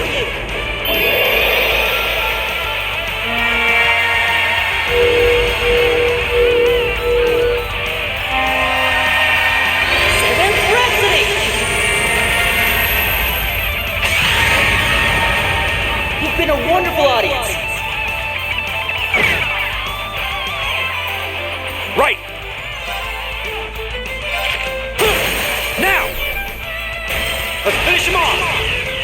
Okay. Leave it to me!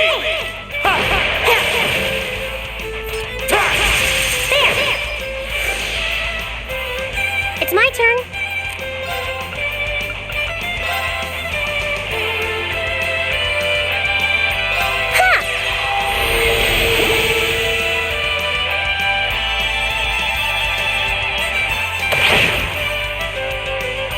Go!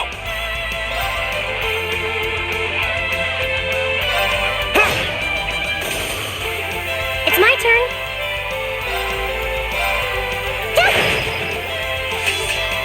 Right. Let's go. Gotcha! Right!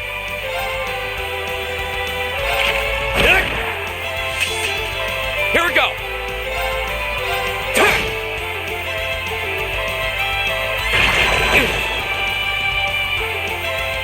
I can do this. Fire! My turn.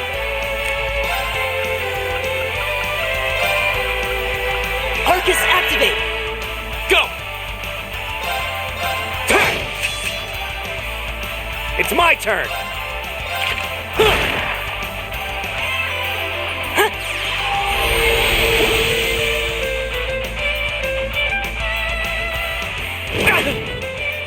I can do this.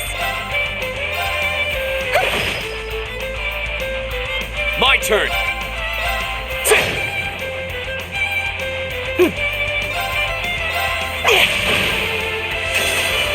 All right, let's keep going.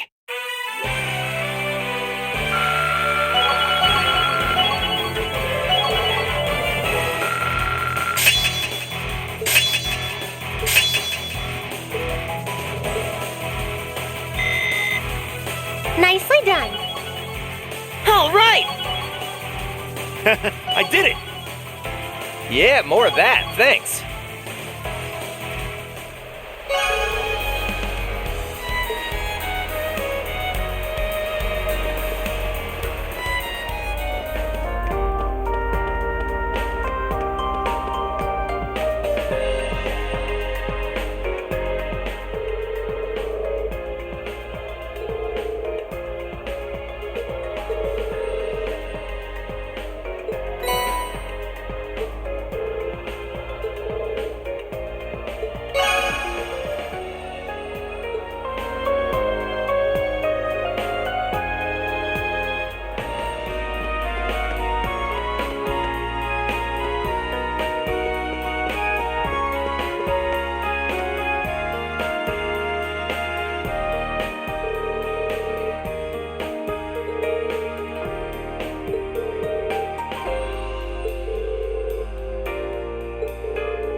A train track. That's the freight line that runs into the mine.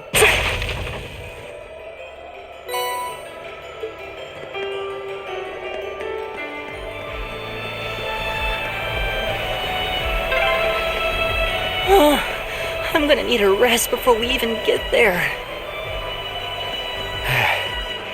Yeah, I wasn't expecting this path to be so steep. Man, you city slickers need to toughen up. Left, right, left, right!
careful! Right!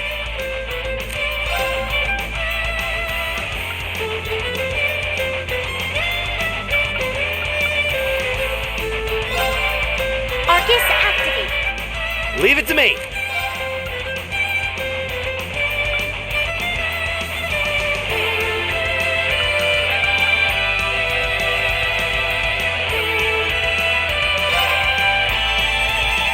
Arcus, activate! Huh? Here we go! All right, let's do this! Leave it to me! Right! Keep it up, everyone!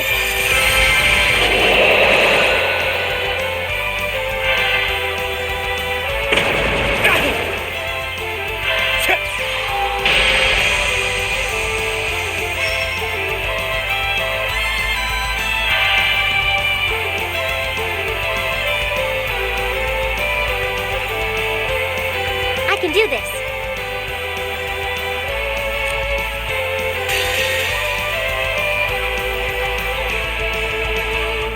This is my secret weapon!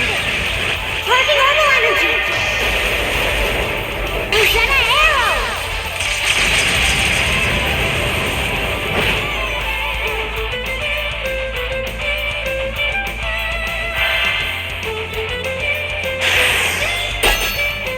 Here we go!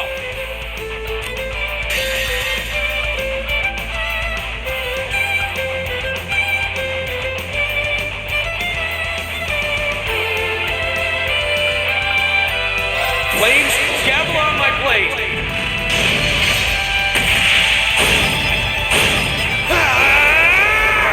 Strike!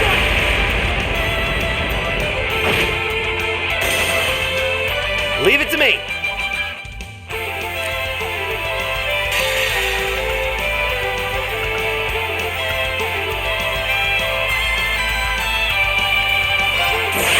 I hope you're ready!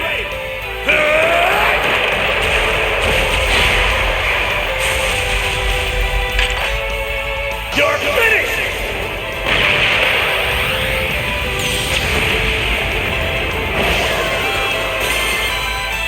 Right!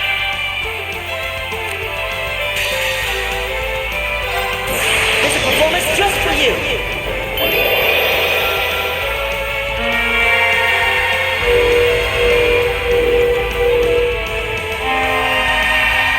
Seventh Rhapsody!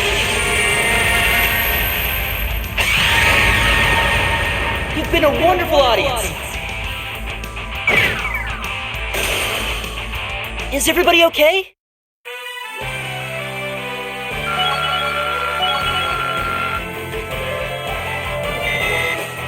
Great!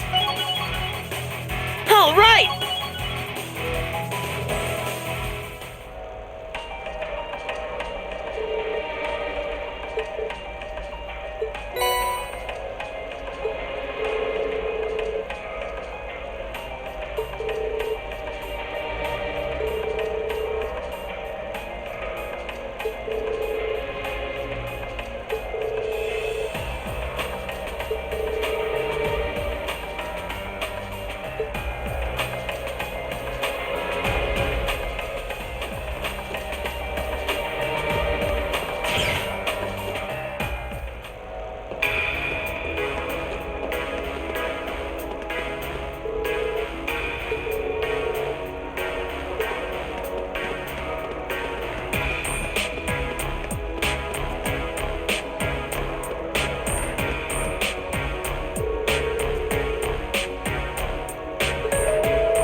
You're quite correct, of course.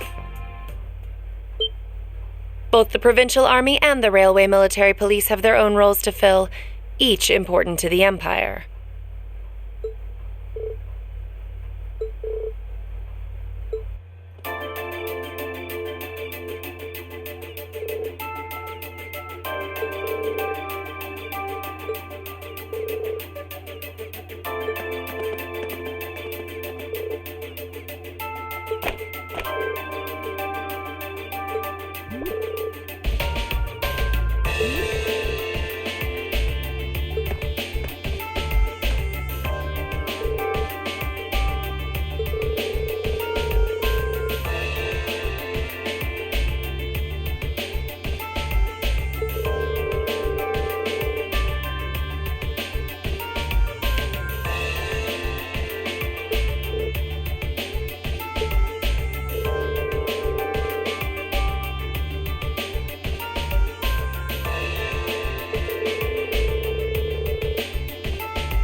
A query for you, then. How would you respond if a crisis were to occur in multiple places at the same time?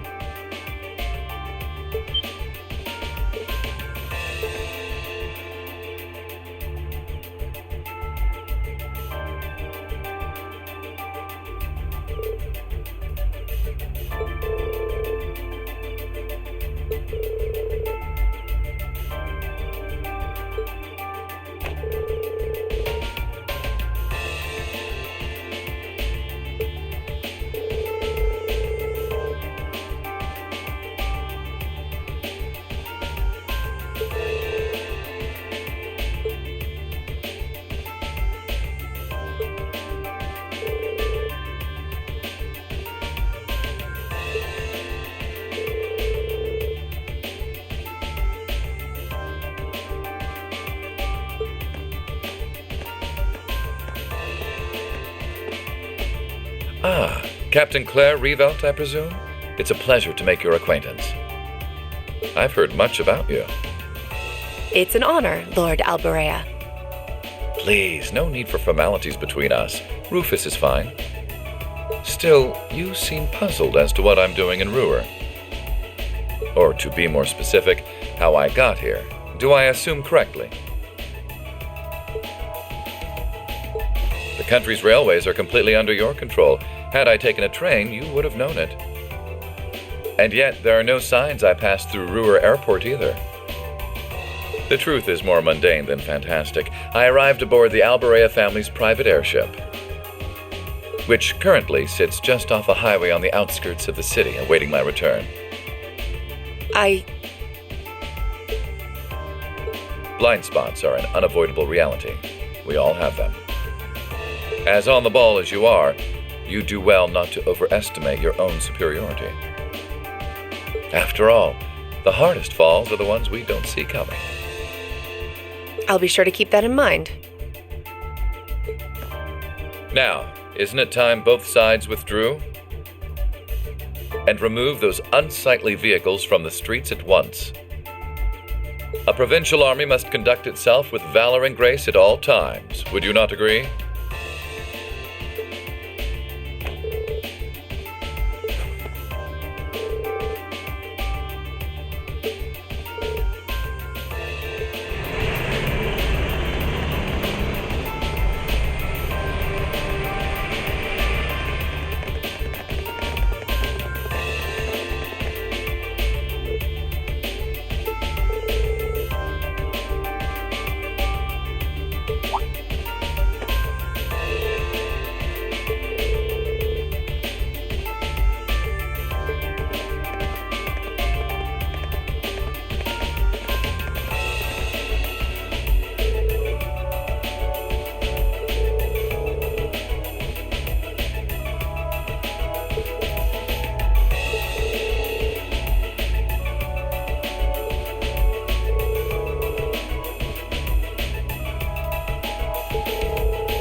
I can't believe your family has the top 2 floors of a world-class high-rise all to itself.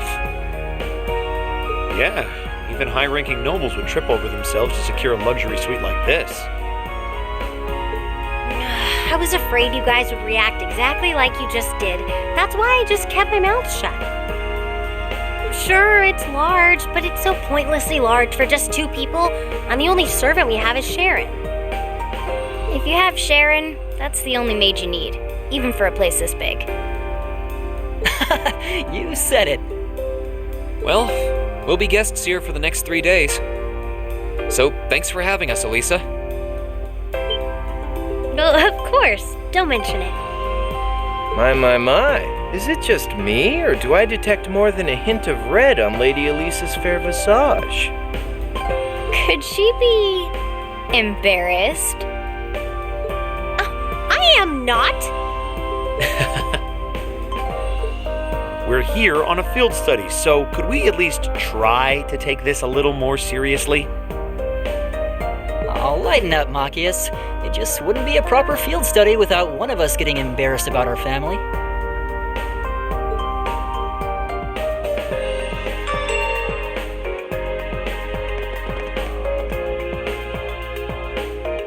Welcome home, everyone.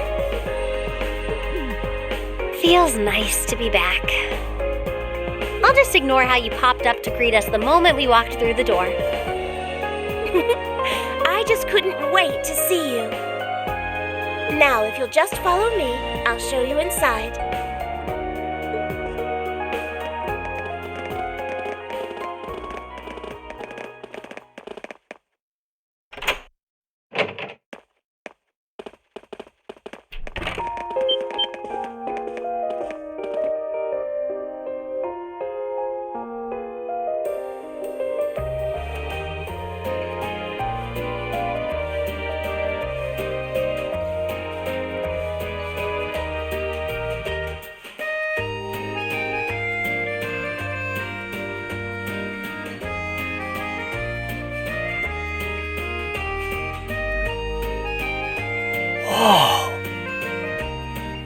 Well, I'm impressed. This is even more grandiose than I'd expected. You can see the whole town out there below. Talk about the lap of luxury. Looks like a comfy place to take a nap. You guys really think so? I've been away from Roer for half a year, so I guess it does feel kind of nice to be home. I guess that's natural. I've already finished preparing dinner. Please, let me know whenever you're ready to eat. Thank you. I don't know about all of you, but I'm pretty hungry.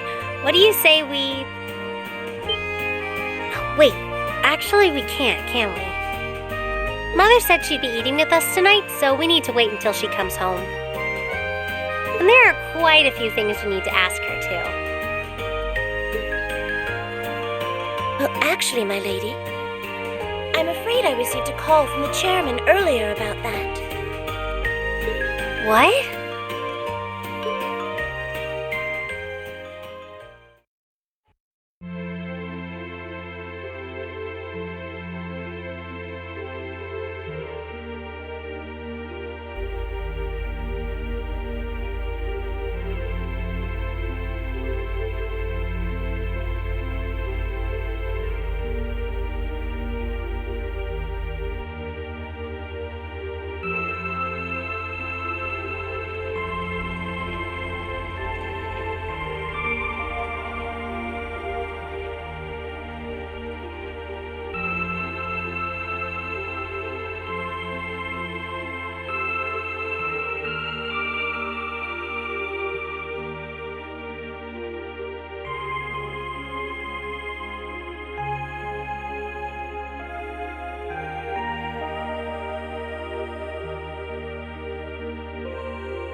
Alisa, if you wolf down so much food so quickly... You'll get fat.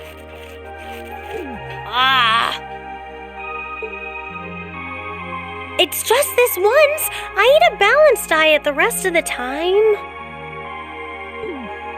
But you've been bolting down every course so quickly, I'm surprised you haven't inhaled your napkin. Maybe we're gonna need to rethink your stage outfit for the concert. Crap, I almost forgot about that. If you're worrying about us, you don't need to, you know? I know your mother promised she'd have dinner with us, but we all know she's a busy woman. And she said she'd try to make some time for us tomorrow instead. But still.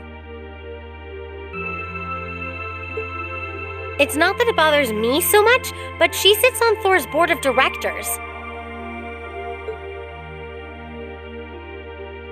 Who's she meeting with that's so important she can't even clear a little time to see us?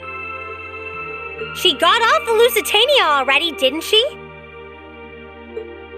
I'm afraid I'm not at liberty to say. She's not out on a date with a gentleman or engaging in any lascivious behavior, if that puts your mind at ease. That's not what I'm worried about, not even close. Honestly, hearing she was seeing a man might even put my mind at ease. Alisa?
Let's get started.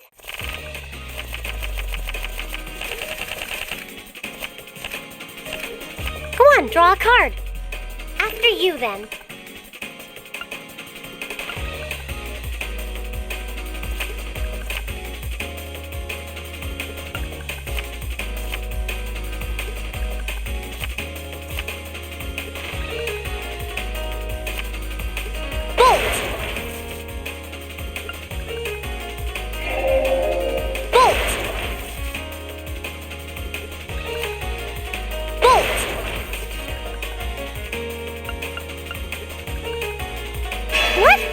Do that? What? You can't do that! Bolt! What? You can't do that! Mirror! Oh, same score? We better draw again. Oh, same score? We better draw again. Looks like I'm going first. One more game.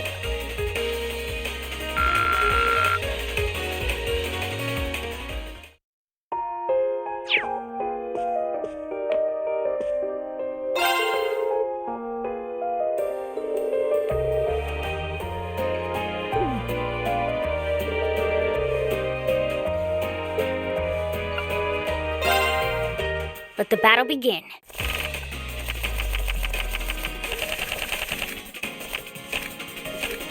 We draw here, right? Guess we'd better draw again. You're first, I guess. Guess we'd better draw again. You're first, I guess.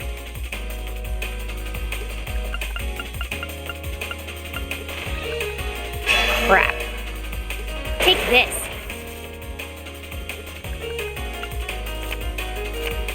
Guess we'd better draw again. I'm first. Crap.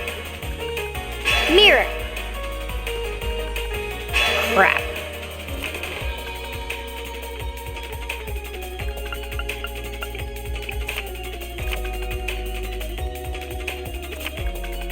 Take this.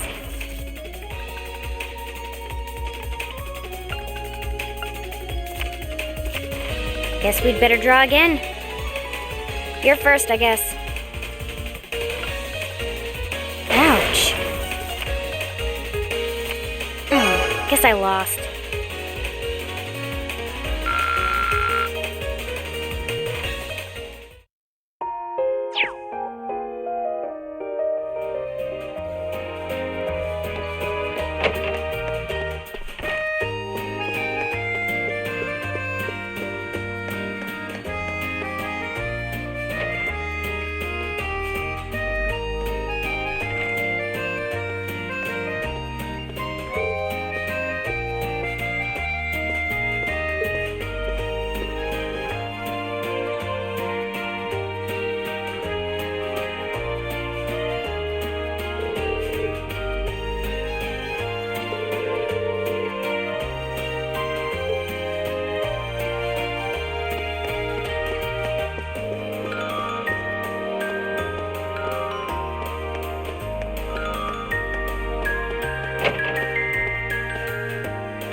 I'm not going to hold back.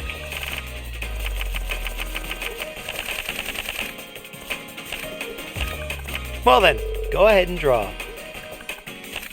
We're even. We'll have to redraw. It looks like you're up first.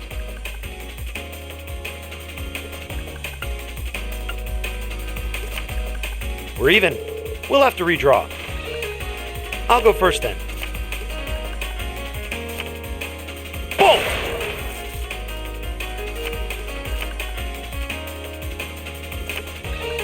Boom! Boom!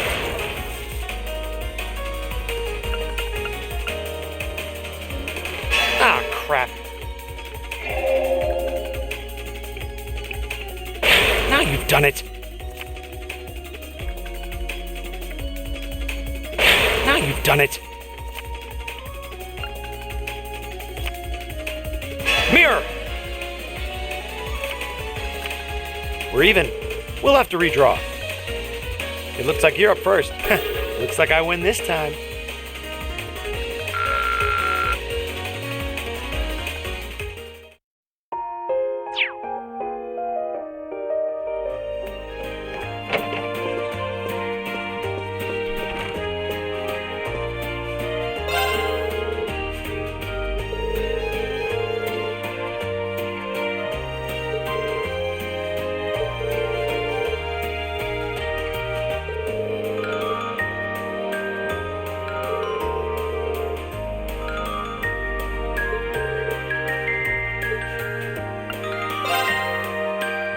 All right, let's get started.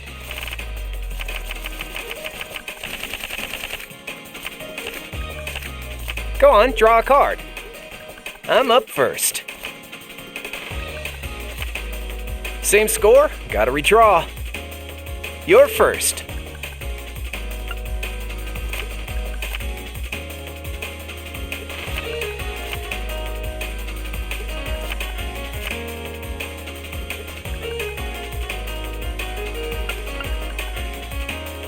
Not bad.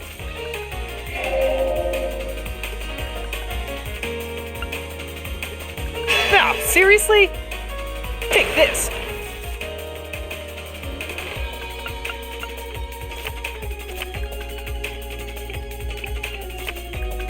Take this. Not bad. You fell for it. Same score, gotta redraw. Same score, gotta redraw. I'm up first. Oh man, I lost!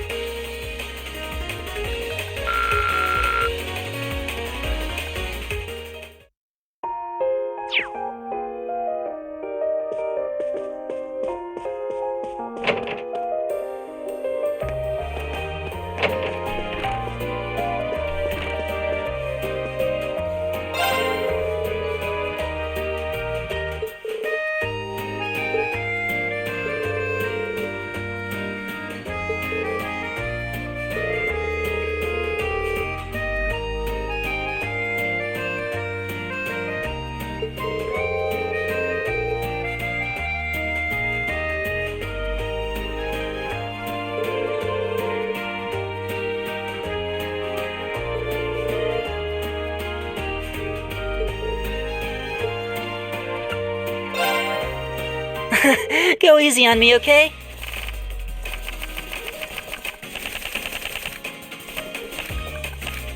Okay then, let's draw! The same score means we draw again, right? The same score means we draw again, right? Well, looks like I'm up first.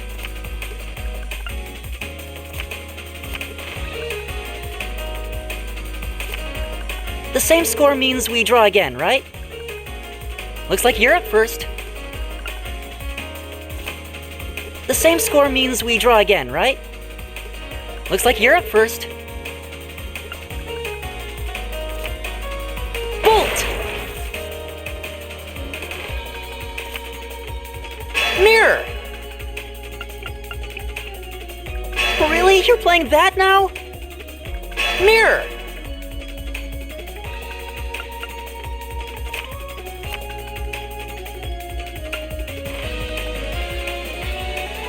Didn't see that coming.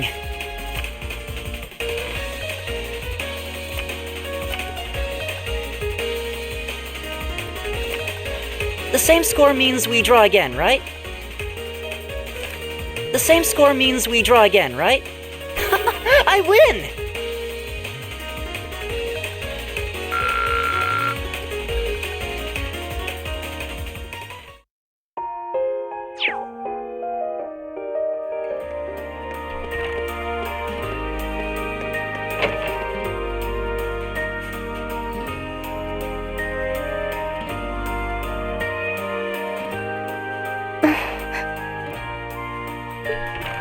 Hey, Alisa. Oh, it's you. Sorry, were you worried? A little, yeah. Seeing you like that just kind of reminded me of that night in Nord. Oh, right.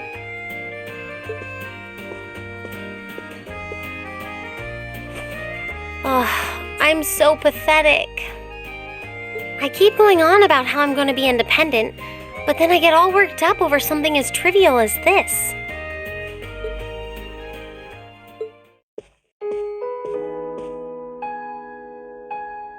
Seeing the city from above at night is really something, though.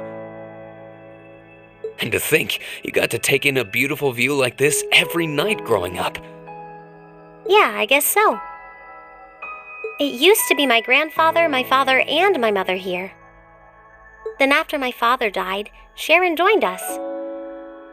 But through the years, my family has always enjoyed seeing the lighted windows of Roer at night. Something that never changed, huh? I guess it is to you what Ymir's mountains are to me.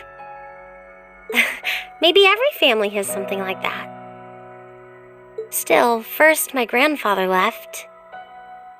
And now Sharon and I aren't here most of the time either. Mother just stays here all on her own. Every time I think of that, I just feel like crying. It breaks my heart. I can't understand why she chooses to be so alone. I thought so. You're not just angry at her then. Well, she gets under my skin, that's nothing new. But if I was in her place, I don't know how I'd cope. I couldn't live like she does, losing herself in her work all alone with no friends or loved ones by her side. She wasn't like that before, back when my dad was still alive. She's always been a career woman, but back then she was kind, funny. She had this warmth, you know? But ever since Dad passed away, she hasn't been the same. Work became her life. She pushed Grandfather out as chairman, all for what? More work? I've never seen her indulge herself, not even once. If she isn't dining with some business partner, she eats nutrition bars instead of meals. Sharon scolds her for it, but that's how she is. And that's why I'm scared. I don't want life to just pass her by.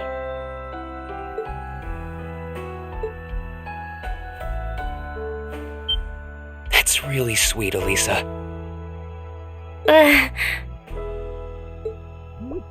Where did that come from?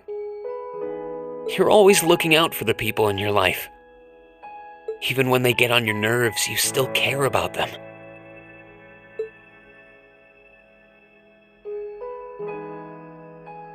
It's like how you and I were at first, or how you were with Laura and Fee. Heck, I still remember how you told me off for hurting my sister's feelings.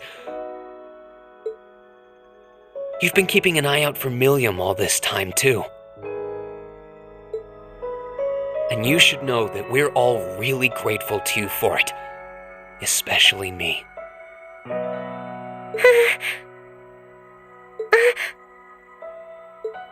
I'm worried about what's happening here in Roer, too. This is your home, and your mother might be caught up in whatever's going on. I think we should look into it. What do you say? What? But with all our field study tasks, where would we find the time? Why not do it while we're out handling those? Making some headway is always better than making none, right? I mean, I'm not the only one who feels this way. Everyone else does too. Fee cares. So does Elliot.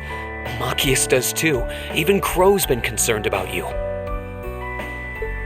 We can use our time in the city to poke around and find out more about what's going on. You know, kind of like we always do. Well, if you say so, but I'll save the thanks for later. I doubt Sharon will tell us anything, no matter how much we pester her. But I'll ask around and see if anyone I know has any idea what might be going on.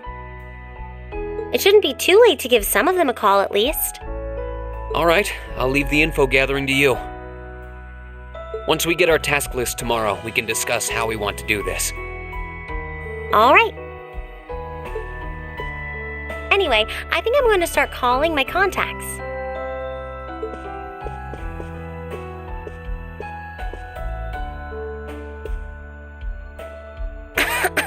Oh, and one more thing. If I were you, I wouldn't go around stroking girls' heads like that. I mean, you don't just go whispering sweet nothings into any girl's ear, do you? This isn't so different, really. Huh? Oh, I guess you're right. Sorry, it's something I always did to my sister when she was feeling down. But now that you mention it, she did seem to resent it more as she got older.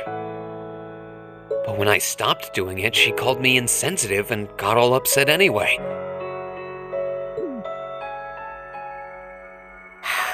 I think your sister and I would have a lot to talk about. But anyway, I'll see you later. All right.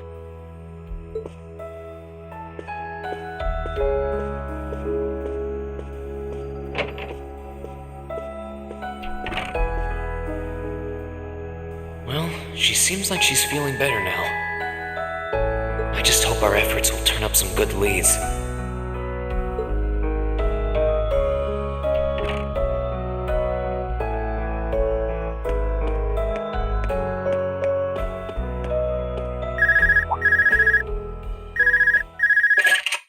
Huh? Call functionality works here? I guess it would, seeing as we're right in the headquarters of the company that built these. Maybe it's the instructor. Hello, Reen Schwarzer speaking. Oh, good, it went through. Glad I was able to get your number from Milliam. Is this Captain Claire? It is. I apologize for calling so late. Are you free right now? Yeah. What's up?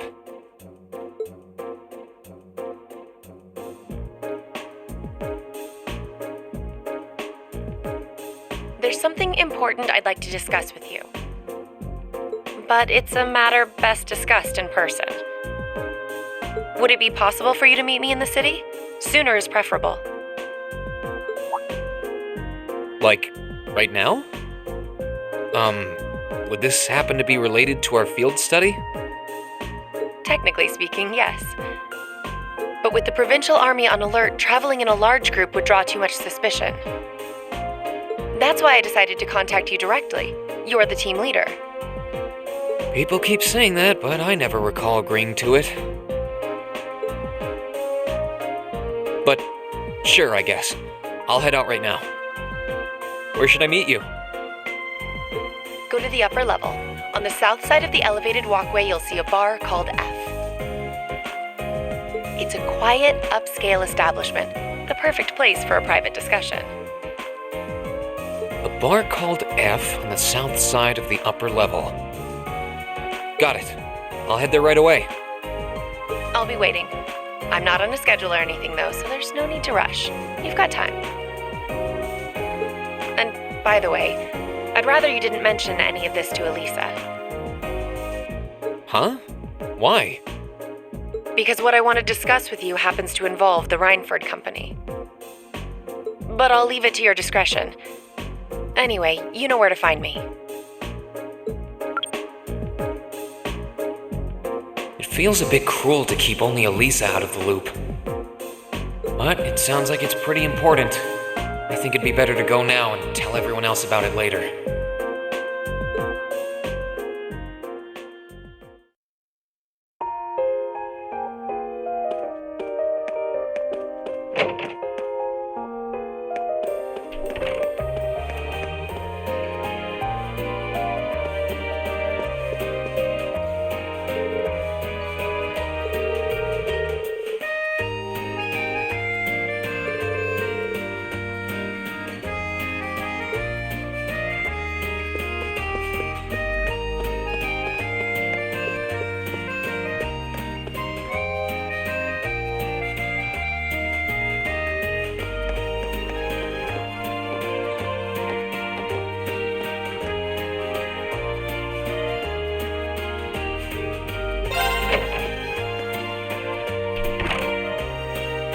Huh. I need to leave, but I don't want to leave the front door unlocked. But if I ask someone to lock up behind me, they'll want to know where I'm going. I guess I might have to tell Alisa where I'm going after all. Will you be stepping out? Sharon? I couldn't even tell she was there. There's no need to explain. That glimmer in your eyes tells me all I need to know. Not to worry, Masterine. Your secret's safe with me. So enjoy your night to the fullest. Wait, what? You have a date with a fetching young lady, don't you? I'll make sure no one notices your absence, especially my lady. Just be certain you're back by morning. I assure you, I'm not that lucky. I just got word that this acquaintance of mine was visiting Roer. And they wanted to catch up a bit, so I was going to slip out and see them for a little while. Very well then, I'll lock up behind you. I'd also be glad to help you build an ironclad alibi. No one would think twice even if you were to stay out all night. I appreciate the thought, but I don't think that'll be necessary. Anyway, I'll be back later. Of course. Take care.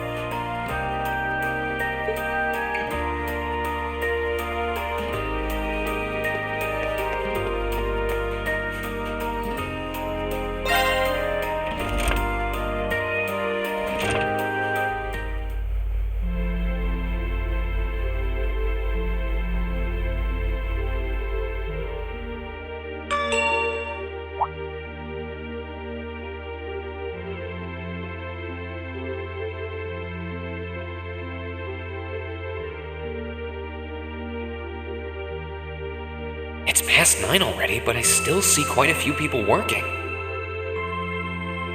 I guess it comes with the territory, working for the world's largest industrial manufacturer.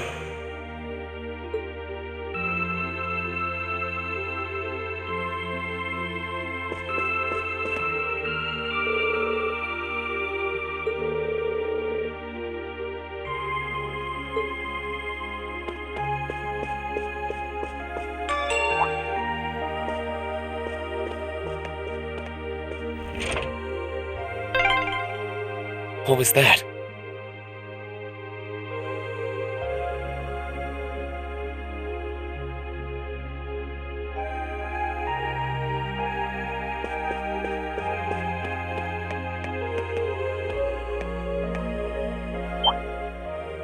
Whoops. I thought so. Hey! Why are you running away?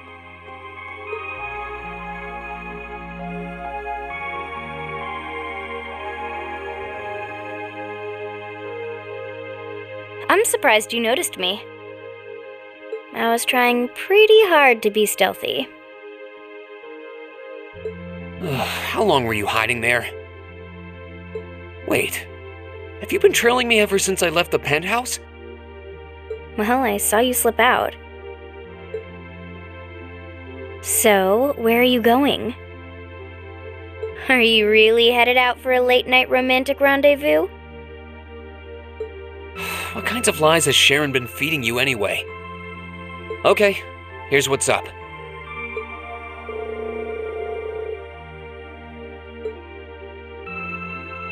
That totally sounds like a rendezvous. Sorry, I shouldn't have interfered. Whoa, it's not like that. Well, you know everything I know about it now. Why don't you come too? You sure? No reason not to. It sounded like whatever info she's got has something to do with our field study. And honestly, I wasn't all that keen on having a one-on-one with a military officer to begin with. Gotcha. But first, I want to walk around a bit. After we've been walking around all day? Whenever I come to a new city, I always like to get a feel for what it's like during the day and the night. I feel kind of uneasy if I don't. Oh, right. It must be a Jaeger thing. Alright, I'll join you for a little stroll. I don't want to keep the captain waiting too long, though. Will once around town be enough? That'll be fine. Okay, let's roll.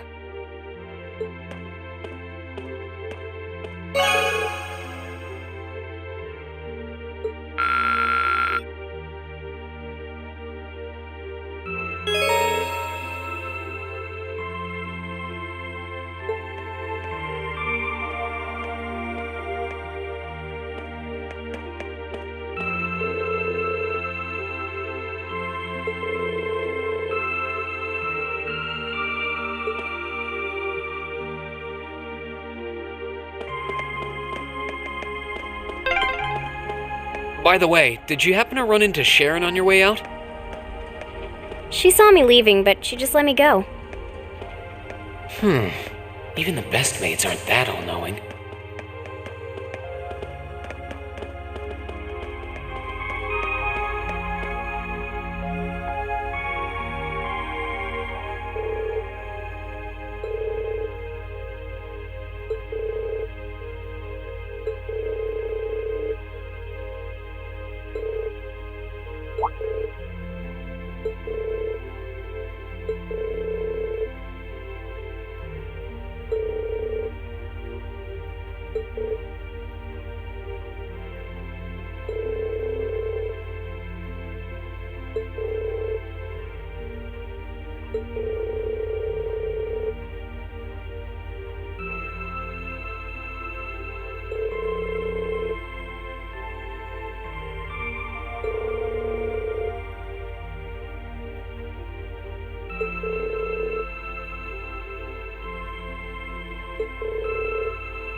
This is where Claire said to meet her, right?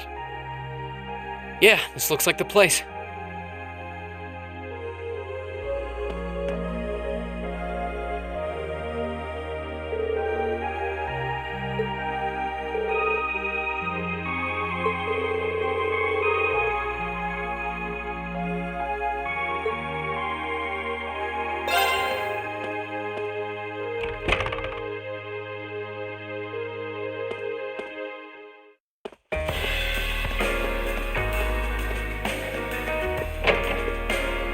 Alright, now to find Captain Claire. Oh, wow.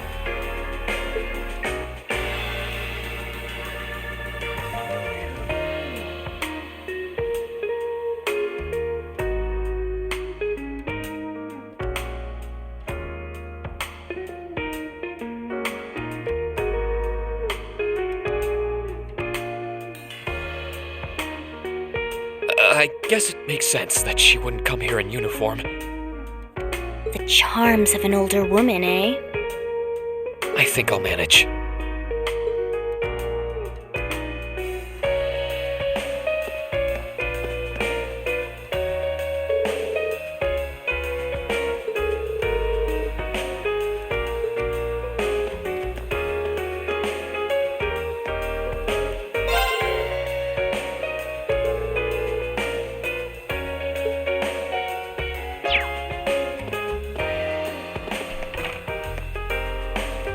Sorry I kept you waiting.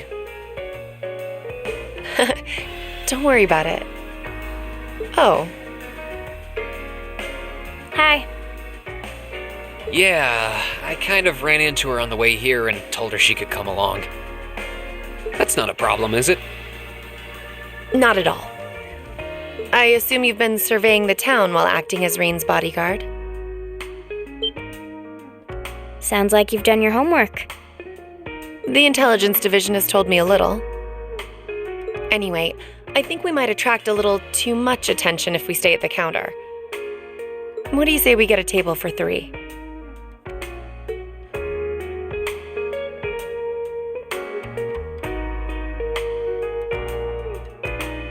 It's good to see you both.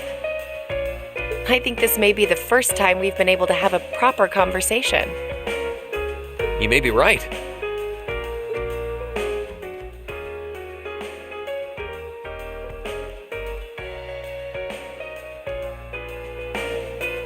I was hoping I'd get the chance to sit down and talk with you too, actually.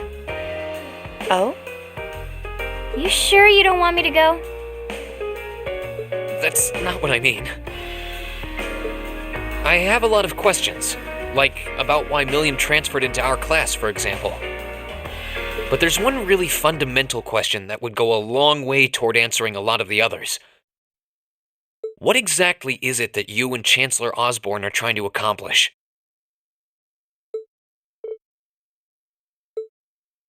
Let's look at that standoff at the Provincial Army earlier this evening. It's hard for me to feel much sympathy for them after they drove armored cars right into the middle of the city. But maintaining order in the provinces is generally accepted to be the duty of the provincial armies. Maybe it's just me, but it seemed an awful lot like you were just trying to provoke them by belittling their authority. It did look like your people were picking a fight. Viewed without the proper context, I can see how it might look like that.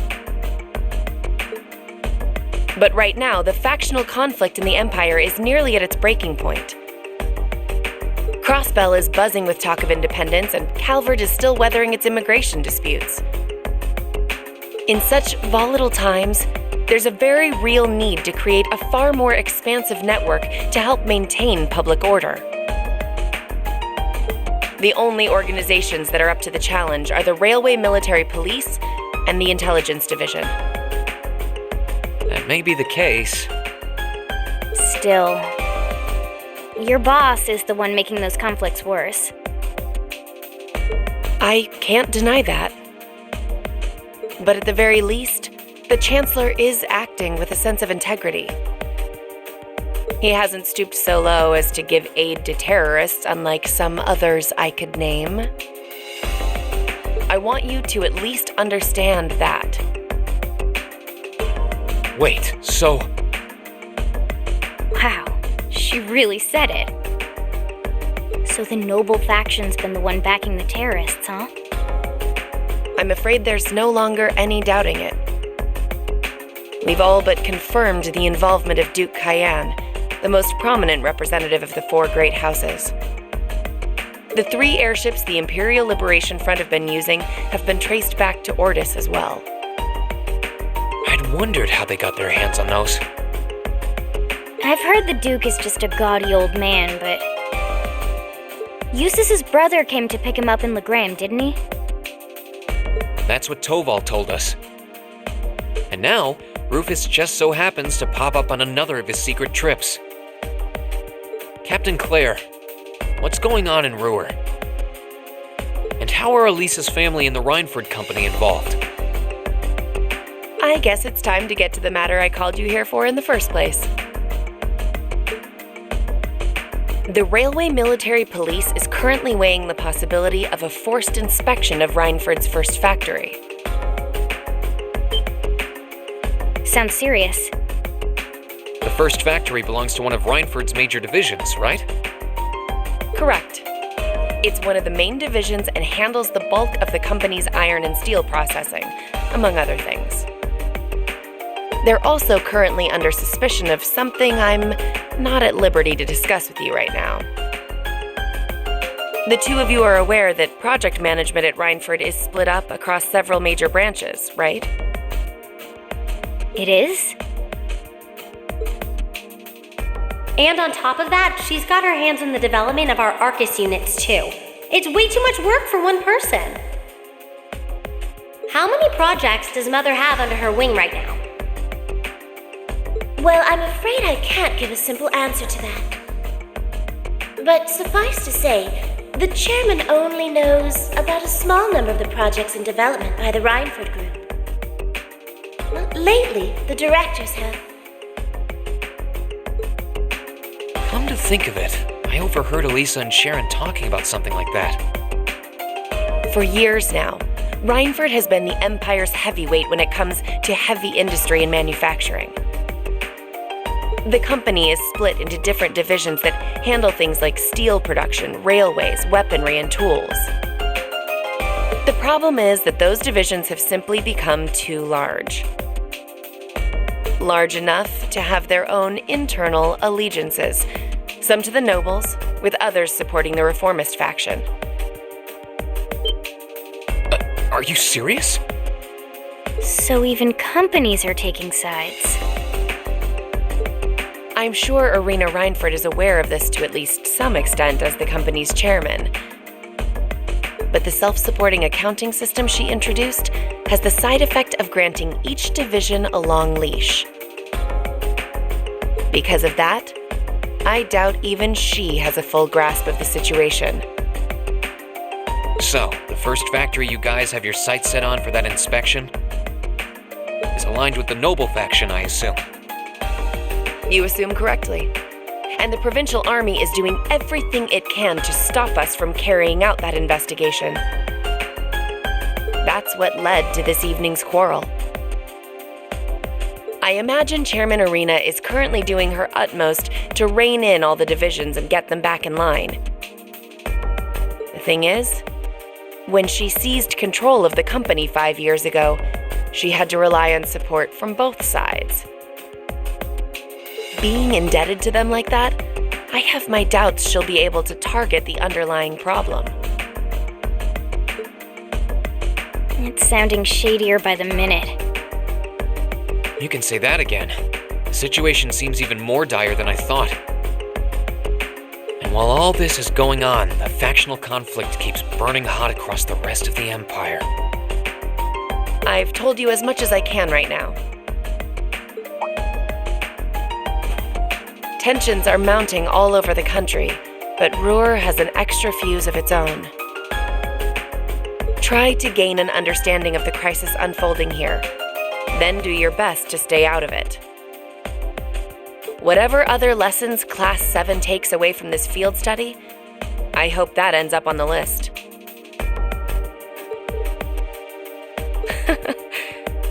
I wish you the best with the remainder of your field study.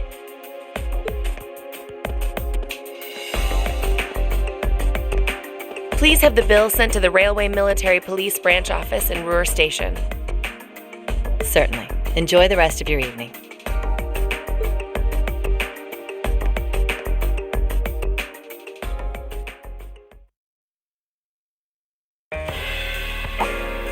Wait! The bill! Looks like she just picked up our tab. She gave us some good intel, too. For free, even.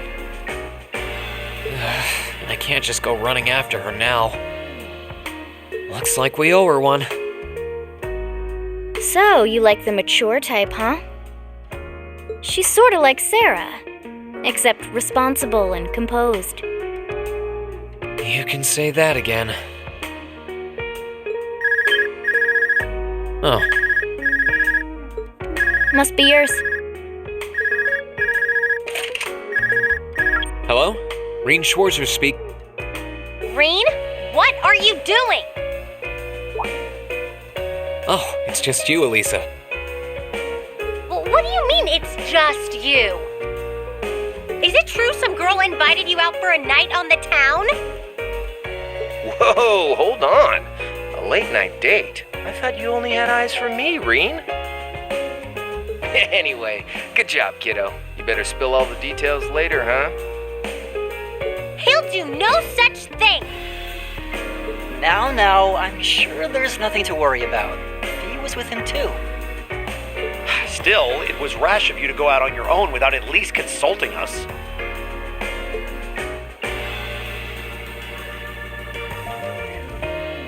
Ready to head back?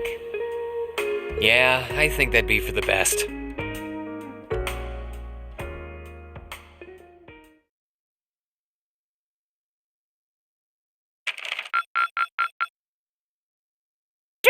me someday.